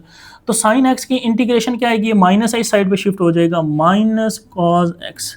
तो ये देख लें, साइन एक्स की इंटीग्रेशन आपके पास माइनस कॉज एक्स होती है। अब आपको उम्मीद है ये भी कंसेप्ट क्लियर हो गया होगा कि साइन की इंटीग्रेशन माइनस कॉज क्यों होती है, वो आपको डेरिवेटिव के कंसेप्ट से बता दिया। अब जब ये भी क्लियर हो गया, और ये एंगल वाला मसला था कि ये 8 नीचे डिवाइड क्यों किया, अगर आपको सपोज डेरिवेटिव लेना है d बाय डी एक्स, आप लिख लें कॉज 8x का। ठीक है, तो आपको बात समझ आ जाएगी कि ये 8 डिवाइड कैसे हो रहा है। तो cos 8 का डेरिवेटिव, cos का डेरिवेटिव क्या होता है, माइनस साइन 8x, और एंगल का डेरिवेटिव लेके साथ क्या कर देते हैं, मल्टीप्लाई, तो -8 इस तरह से आपके पास आ जाता है।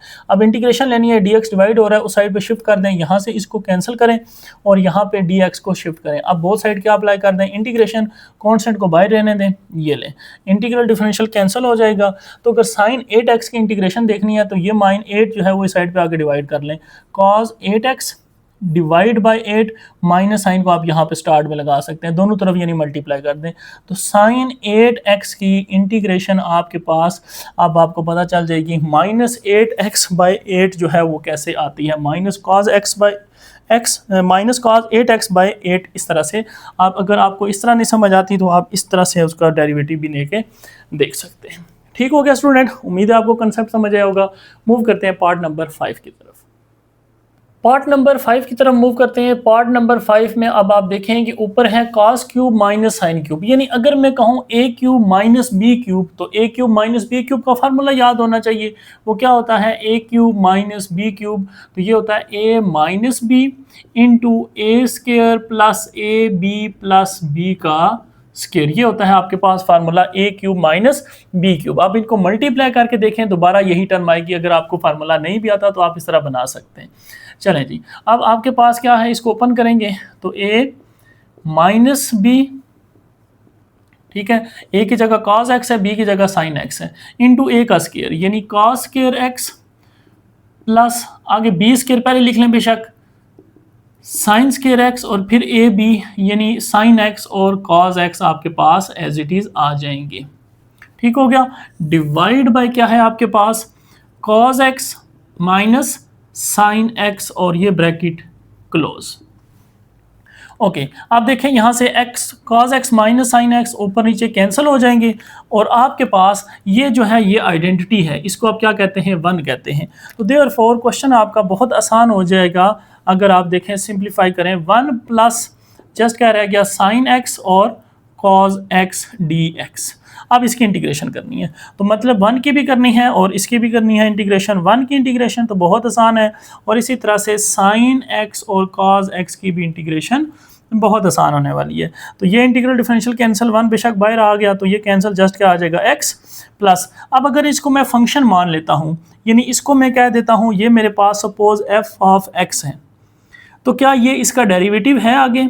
आप देख लें, साइन का डेरिवेटिव क्या होता है, cos x होता है। इसका मतलब फंक्शन का आगे डेरिवेटिव मौजूद हो तो हम क्या कर सकते हैं, फंक्शन पे पावर रूल लगा सकते हैं। इसके ऊपर कोई पावर नहीं है तो 1 ऐड करेंगे, 1 plus 1 2 divide by 2 plus concept of integration c। तो ये आपके पास स्टूडेंट आंसर आ जाएगा पार्ट नंबर 1 का, जो कि रिक्वायर्ड था आपको। This is your required answer. ठीक हो गया, चलते हैं सेकंड पार्ट की तरफ।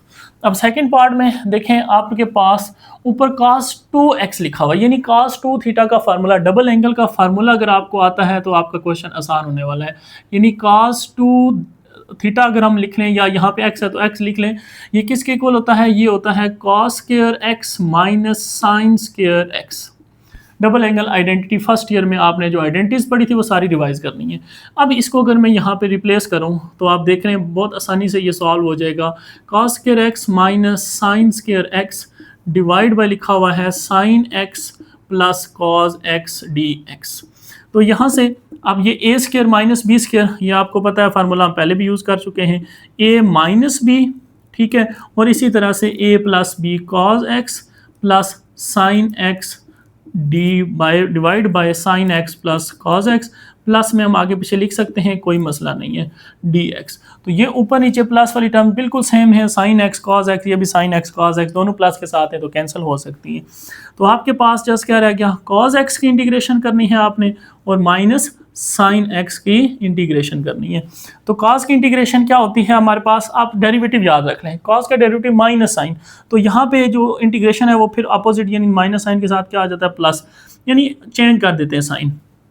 कॉस की इंटीग्रेशन साइन, डेरिवेटिव माइनस होता है तो इंटीग्रेशन फिर प्लस हो जाएगी, यानी अपोजिट साइन याद रखना है आपने, माइनस। बाकी मैं प्रूफ भी आपको पिछले क्वेश्चन में करा चुका हूँ।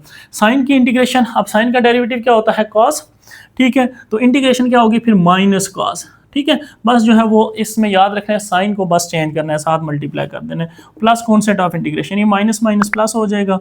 तो finally answer sine X plus cos X plus C, ये आपके पास रिक्वायर्ड क्या आ जाएगी, इस क्वेश्चन का आंसर आ जाएगा। क्वेश्चन 4 पार्ट नंबर 7 की तरफ मूव करते हैं। तो स्टूडेंट पार्ट नंबर 7 में आपके पास इंटीग्रल है 1 divide by 1 plus cos x. अगर हम 1 प्लस कॉस एक्स की जगह इसकी आइडेंटिटी लिखने में कामयाब हो जाएं तो क्वेश्चन हमारा इजी हो जाएगा। तो इसकी आइडेंटिटी के लिए आपको फार्मूला जो बेसिक आइडेंटिटी थी वो याद होनी चाहिए, कॉस 2x की और साइन 2x की। तो कॉस 2x की आइडेंटिटी जो है वो आपके पास क्या होती है, cos square x minus sine square x, यानी ये डबल एंगल की आइडेंटिटी थी, कॉस की और एक साइन की, दोनों याद कर लें, ये आपके इंटीग्रेशन में बहुत ज़्यादा हेल्प करेगी। तो यहाँ पे अगर हम कॉस की यूज़ करें तो क्योंकि आप देखें हमने कॉस बनाना है, तो यहाँ से cos 2x is equal to, ये कॉस स्क्वायर एक्स को एज इट इज़ लिख लें, माइनस इसको साइन को चेंज करें, क्योंकि क्वेश्चन में आप देखें कॉस है, साइन कहीं नहीं है, इसका मतलब साइन को ख़त्म करना है। तो साइन ख़त्म करने के लिए साइन की आइडेंटिटी क्या होती है, 1 माइनस कॉस स्क्वायर एक्स। ये कौन सी आइडेंटिटी है, ये बेसिक आइडेंटिटी आपने पढ़ी होगी, sine square x plus cos square x equal to 1, first identity जो आपने पढ़ी थी। तो यहाँ से साइन की वैल्यू फाइंड करनी है तो कॉस उस साइड पे जाके क्या हो जाएगा, माइनस हो जाएगा। तो ये देख लें, ब्रैकेट लगा लिया एज इट इज़। तो यहाँ से cos 2x as it is, ये cos स्क्वायर एक्स माइनस 1 और ये minus minus plus cos square x. तो यहाँ से ये भी cos स्क्वायर, ये भी एक cos स्क्वायर, तो कितने हो जाएंगे, cos 2 cos स्क्वायर एक्स हो जाएगा माइनस 1 एज इट इज़। अब आप देखें ये माइनस 1 है, इस साइड पे शिफ्ट करें तो प्लस 1 हो जाएगा, 1 plus cos 2x is equal to 2 cos square x. तो यहाँ से स्टूडेंट अब आप देखें कि आप कहेंगे सर 1 प्लस कॉस तो बना लिया, लेकिन यहाँ पे एंगल 1 है, हमने एंगल डबल बनाया हुआ है, तो हम एंगल को ऑफ कर लेते हैं। तो जस्ट एंगल को ऑफ करना है, तो 1 प्लस एंगल को ऑफ करने का मतलब क्या होता है कि एंगल को 2 से डिवाइड कर दें, आधा सिर्फ एंगल को, ठीक है, बाकी आइडेंटिटी आपकी सेम रहती है। तो यहाँ पर भी एंगल 2 से डिवाइड हो जाएगा, तो यहाँ से डिवाइड, तो ये 2 2 कैंसिल। तो अब आपके पास 1 प्लस कॉस एक्स किसके इक्वल आएगा, 2 cos स्क्वायर एक्स बाई 2 के। तो अगर मैं चाहता तो आपको यहाँ से डायरेक्ट बता देता 1 प्लस cos एक्स इसके इक्वल है, बस आप इसको याद करें, लेकिन हमने याद कम से कम चीज़ें करनी है। बेसिक जो आइडेंटिटी है वो तो आपको याद रखनी पड़ेंगी, साइन 2x और cos 2x की, इंशाल्लाह इन्हीं को ही यूज़ करके बाकी सारे क्वेश्चन भी हम जो है वो एवेलुएट कर लेंगे। अच्छा, अब देख लें यहाँ पे क्वेश्चन हमारा क्या हो जाएगा, इंटीग्रल 1 डिवाइड बाय क्या आ जाएगा 2 और इसके साथ cos स्क्वायर एक्स बाय 2 और dx।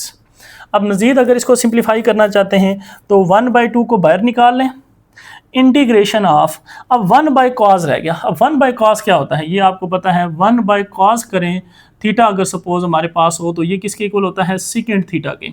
ये बेसिक जो है वो आपको पता है, यानी कॉस का रेसिप्रोकल जो होता है वो सेकेंड होता है। तो इसी तरह से आप यहाँ पे इसको क्या लिख लेंगे, second square x by 2 dx। यहाँ से यहाँ पहुँच गए हम। अब आप देखें कि किसकी इंटीग्रेशन डायरेक्ट सेकंड स्क्वायर होती है। तो यस हमारे पास है बिल्कुल सबसे पहला फार्मूला ट्रिग्नोमेट्री वाला जो मैंने आपको बताया, यानी tan का डेरिवेटिव लिया सेकंड स्क्वायर आता है। अब यहाँ पे इंपॉर्टेंट पॉइंट फिर क्या है कि अगर tan का डेरिवेटिव लिया तो यहाँ पे tan एंगल का भी डेरिवेटिव लेना। तो x का डेरिवेटिव 1 है तो 1 हम लिखते नहीं है, ये और बात है। लेकिन यहाँ पे अब आपने सोचना है कि अगर आप इसकी इंटीग्रेशन करना चाहते हैं तो एंगल का डेरिवेटिव भी मौजूद होना चाहिए आगे, फिर आप इसकी इंटीग्रेशन कर सकते हैं। तो एंगल का डेरिवेटिव क्या होगा 1/2, 1/2 मौजूद नहीं है तो ये बाहर पड़ा हुआ, इसी को मैं आगे लिख लेता हूँ। तो यानी आप इसको ऐसे लिख सकते हैं integration second square x/2 multiply 1/2 dx। ये जो बाहर था इसी को मैं अंदर लिख लिया। अब फंक्शन ट्रिग्नोमेट्री फंक्शन की इंटीग्रेशन डायरेक्ट हो सकती है, tan एंगल का डेरिवेटिव आगे मौजूद है तो हम रूल अप्लाई कर लेते हैं, यानी tan x/2 जो एंगल यहाँ पे, जो एंगल वहाँ था x था तो x लिखा था, अब यहाँ पे x/2 है तो यहाँ पे भी x/2 लिखेंगे plus concept of integration c आ जाएगा। तो ये आपके पास क्या आ जाएगा, इसका आंसर आ जाएगा। ठीक हो गया स्टूडेंट, उम्मीद है आपको ये कंसेप्ट समझ आया होगा कि किस तरह से हम जो है इंटीग्रेशन करते हैं ट्रिग्नोमेट्री फंक्शन की। ये देखना है अगर x के अलावा कुछ और एंगल होता है तो उसका एंगल आगे डेरिवेटिव भी होना चाहिए। हाँ अगर सिर्फ x होता है तो फिर आपने बस tan x जो है वो लिख देना था। क्लियर? ओके, चलते हैं नेक्स्ट पार्ट नंबर 8 की तरफ। तो पार्ट नंबर 8 में देखें कि 1 माइनस का, अब ये बिल्कुल नजर आ गया आपको एक जैसा सा, बिल्कुल ये 1 प्लस cos 2x तो हमने बना लिया था, अब 1 माइनस भी बनाना है। तो हमने यहाँ पे आपके माइंड में आया होगा सर ने साइन को चेंज किया, cos को नहीं किया। सर जरा हम cos को भी चेंज करके देखते हैं क्या होगा। तो दोबारा आइडेंटिटी वही लिखते हैं, cos 2x is equal to cos square x minus sine square x। तो यहाँ से अब आपको जो है वो ये इसको अगर चेंज करें तो देखें यहाँ से cos निकालना है, अब साइन को साइड पे लेके जाएंगे तो 1 माइनस साइन स्क्वायर बन जाएगा, ये तो इजी है, minus sine square x as it is, दोनों साइन स्क्वायर x हैं तो क्या बन जाएगा cos 2x is equal to 1 minus 2 sine square x।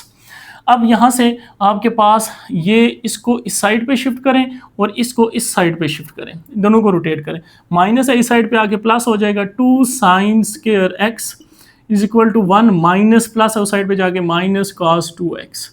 लें जी आपके पास 1 माइनस cos 2x का भी फार्मूला पता चल गया आपको और 1 प्लस cos 2x का भी फार्मूला आपको पता चल चुका है ये।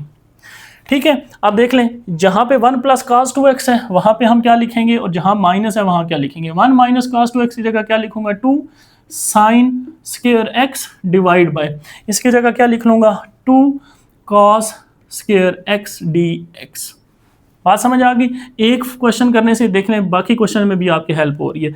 तो साइन बाय cos क्या होता है tan स्क्वायर x। अब यहाँ पे tan स्क्वायर x की इंटीग्रेशन फिर डायरेक्ट नहीं होती, कैसे पता चलेगा? आप अपने डेरिवेटिव देखिए सामने, कहीं भी किसी का भी आंसर tan स्क्वायर आ रहा है नहीं आ रहा, इसका मतलब नहीं होती। तो फिर क्या करेंगे, जब डायरेक्ट इंटीग्रेशन नहीं होती तो फिर हम क्या करेंगे आइडेंटिटी यूज करेंगे, आइडेंटिटीज का हेल्प लेंगे। अब यहाँ पे सिंपल, ये तो सिंपल आइडेंटिटी थी, यहाँ पे अगर हम सेकेंड आइडेंटिटी की बात करें, सेकेंड आइडेंटिटी हमारे पास क्या होती है, मैं वो दोबारा से लिख लेता हूँ। 1 plus tan square x is equal to होता है सेकेंड स्क्वायर x। तो यहाँ से अगर मैं tan की वैल्यू निकालना चाहता हूँ तो +1 उस साइड पे जाके जस्ट माइनस हो जाएगा, देयरफॉर आप कहेंगे sir second square x minus 1 into dx, ये आ जाएगा आपके पास tan स्क्वायर x की आइडेंटिटी।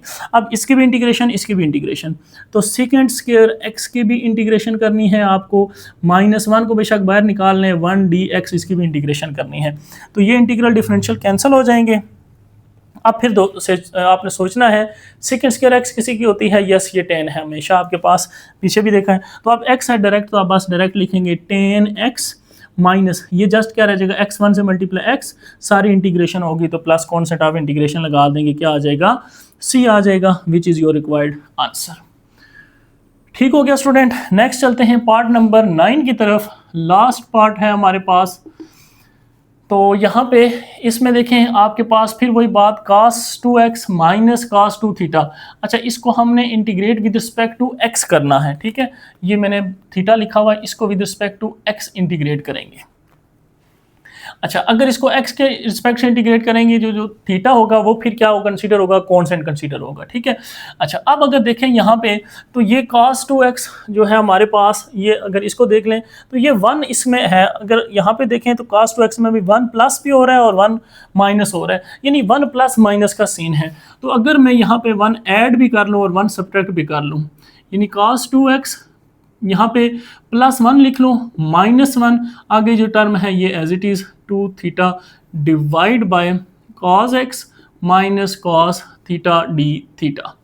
अब अगर मैं इसको एक ब्रैकेट में लिख लूँ तो मेरे पास cos 2x +1, अब इन दोनों में माइनस है, माइनस को बाहर कॉमन ले लें तो 1 प्लस क्या हो जाएगा cos 2 theta bracket close divide by cos x minus cos theta और फिर ये मैं d थीटा लिख लेता हूँ। एंगल जो है वो जो डिफरेंशियल है वो x के रिस्पेक्ट से हमने इसको डिफरेंशिएट करना है, ठीक है। अच्छा, अब आप देखें 1 प्लस cos 2x वही बात 1 plus cos 2 theta, angle difference है, बाकी तो चीज़ जो है सेम है, माइनस नहीं बल्कि ये प्लस वाला फार्मूला बना है। तो ये किसके इक्वल होता है 2 cos स्क्वायर। तो यहाँ से आप लिख सकते हैं 2 cos स्क्वायर, x है तो आप यहाँ पे x ही लिखेंगे, ठीक है, माइनस यहाँ पे थीटा है तो आप इसी तरह 2 cos स्क्वायर थीटा ही लिखेंगे। क्लियर हो गया, cos x minus cos theta और dx। अब ऊपर दोनों में कॉमन आ रहा है 2 को कॉमन ले लें बाहर, तो आपके पास cos square x minus cos square theta divide by cos x minus cos theta dx। अब आपके पास a square minus b square बनता नजर आएगा, तो a plus b a minus b हमें फार्मूला आता है, यानी अगर a प्लस बी लिखा हो और a माइनस बी लिखा हो तो हम उसको क्लोज कर सकते हैं a square minus b square. अगर क्लोज हो है तो हम ओपन कर सकते हैं, तो मैं इसको ओपन करने लगा हूँ। तो देयरफॉर यहाँ पे आप लिख लेंगे a प्लस बी, फिर इसी तरह से a माइनस बी, ठीक हो गया, divide by cos x minus cos theta और यहाँ से आपके पास क्या है dx, ये ब्रैकेट क्लोज। अब देखें ऊपर नीचे माइनस वाली टर्म कैंसिल हो जाएगी, ये माइनस और ये माइनस क्या हो जाएगा, कैंसिल। तो आपके पास क्या रह जाएगा cos x plus cos theta dx। अब यहाँ से जो पॉइंट है वो समझने वाला है, cos x इसकी भी इंटीग्रेशन करनी पड़ेगी, ठीक है, 2 मल्टीप्लाई हो रहा है दोनों से, इससे भी मल्टीप्लाई कर दें इससे भी कर लें 2, और आपको cos थीटा की भी इंटीग्रेशन करनी पड़ेगी विद रिस्पेक्ट टू dx। अब वही बात जो मैंने आपको पहले बताई थी, अगर यहाँ पे d थीटा होता तो फिर ये वेरिएबल होता और ये कांस्टेंट होता। अब dx है तो इसका मतलब ये वेरिएबल है, ये कांस्टेंट है, तो कांस्टेंट को इंटीग्रल से क्या कर देते हैं, बाहर निकाल लेते हैं। तो यहाँ से 2 cos की इंटीग्रेशन, अब cos का डेरिवेटिव क्या होता है, माइनस साइन, तो इंटीग्रेशन प्लस साइन हो जाएगी। सिंपल, मैंने आपको चीज़ कंसेप्ट बताया डिटेल में पहले, तो प्लस साइन x, ठीक है, नेक्स्ट +2 कांस्टेंट cos थीटा भी बाहर, तो इंटीग्रेशन जस्ट किसकी करनी पड़ेगी, x d थीटा की, ठीक हो गया इस तरह, यानी कांस्टेंट बाहर। तो ये इंटीग्रल डिफरेंशियल क्या हो जाता है, कैंसिल, आपके पास जस्ट क्या रह जाएगा x, और आप साथ क्या लगा देंगे, plus constant of integration c। आप नेक्स्ट स्टेप में जो है वो ऐड कर सकते हैं। तो यहाँ से आपके पास फाइनल फिर इसका आंसर जो है वो बनेगा 2 sin x, इसके बाद प्लस 2x, और ये क्या है cos theta plus constant of integration c, which is your required answer. ठीक हो गया स्टूडेंट्स, तो ये थी हमारे पास एक्सरसाइज 3.1 इंटीग्रेशन की। उम्मीद है आपको इंटीग्रेशन के कंसेप्ट और क्वेश्चन समझ आए होंगे। Okay students, thank you and अल्लाह हाफिज़।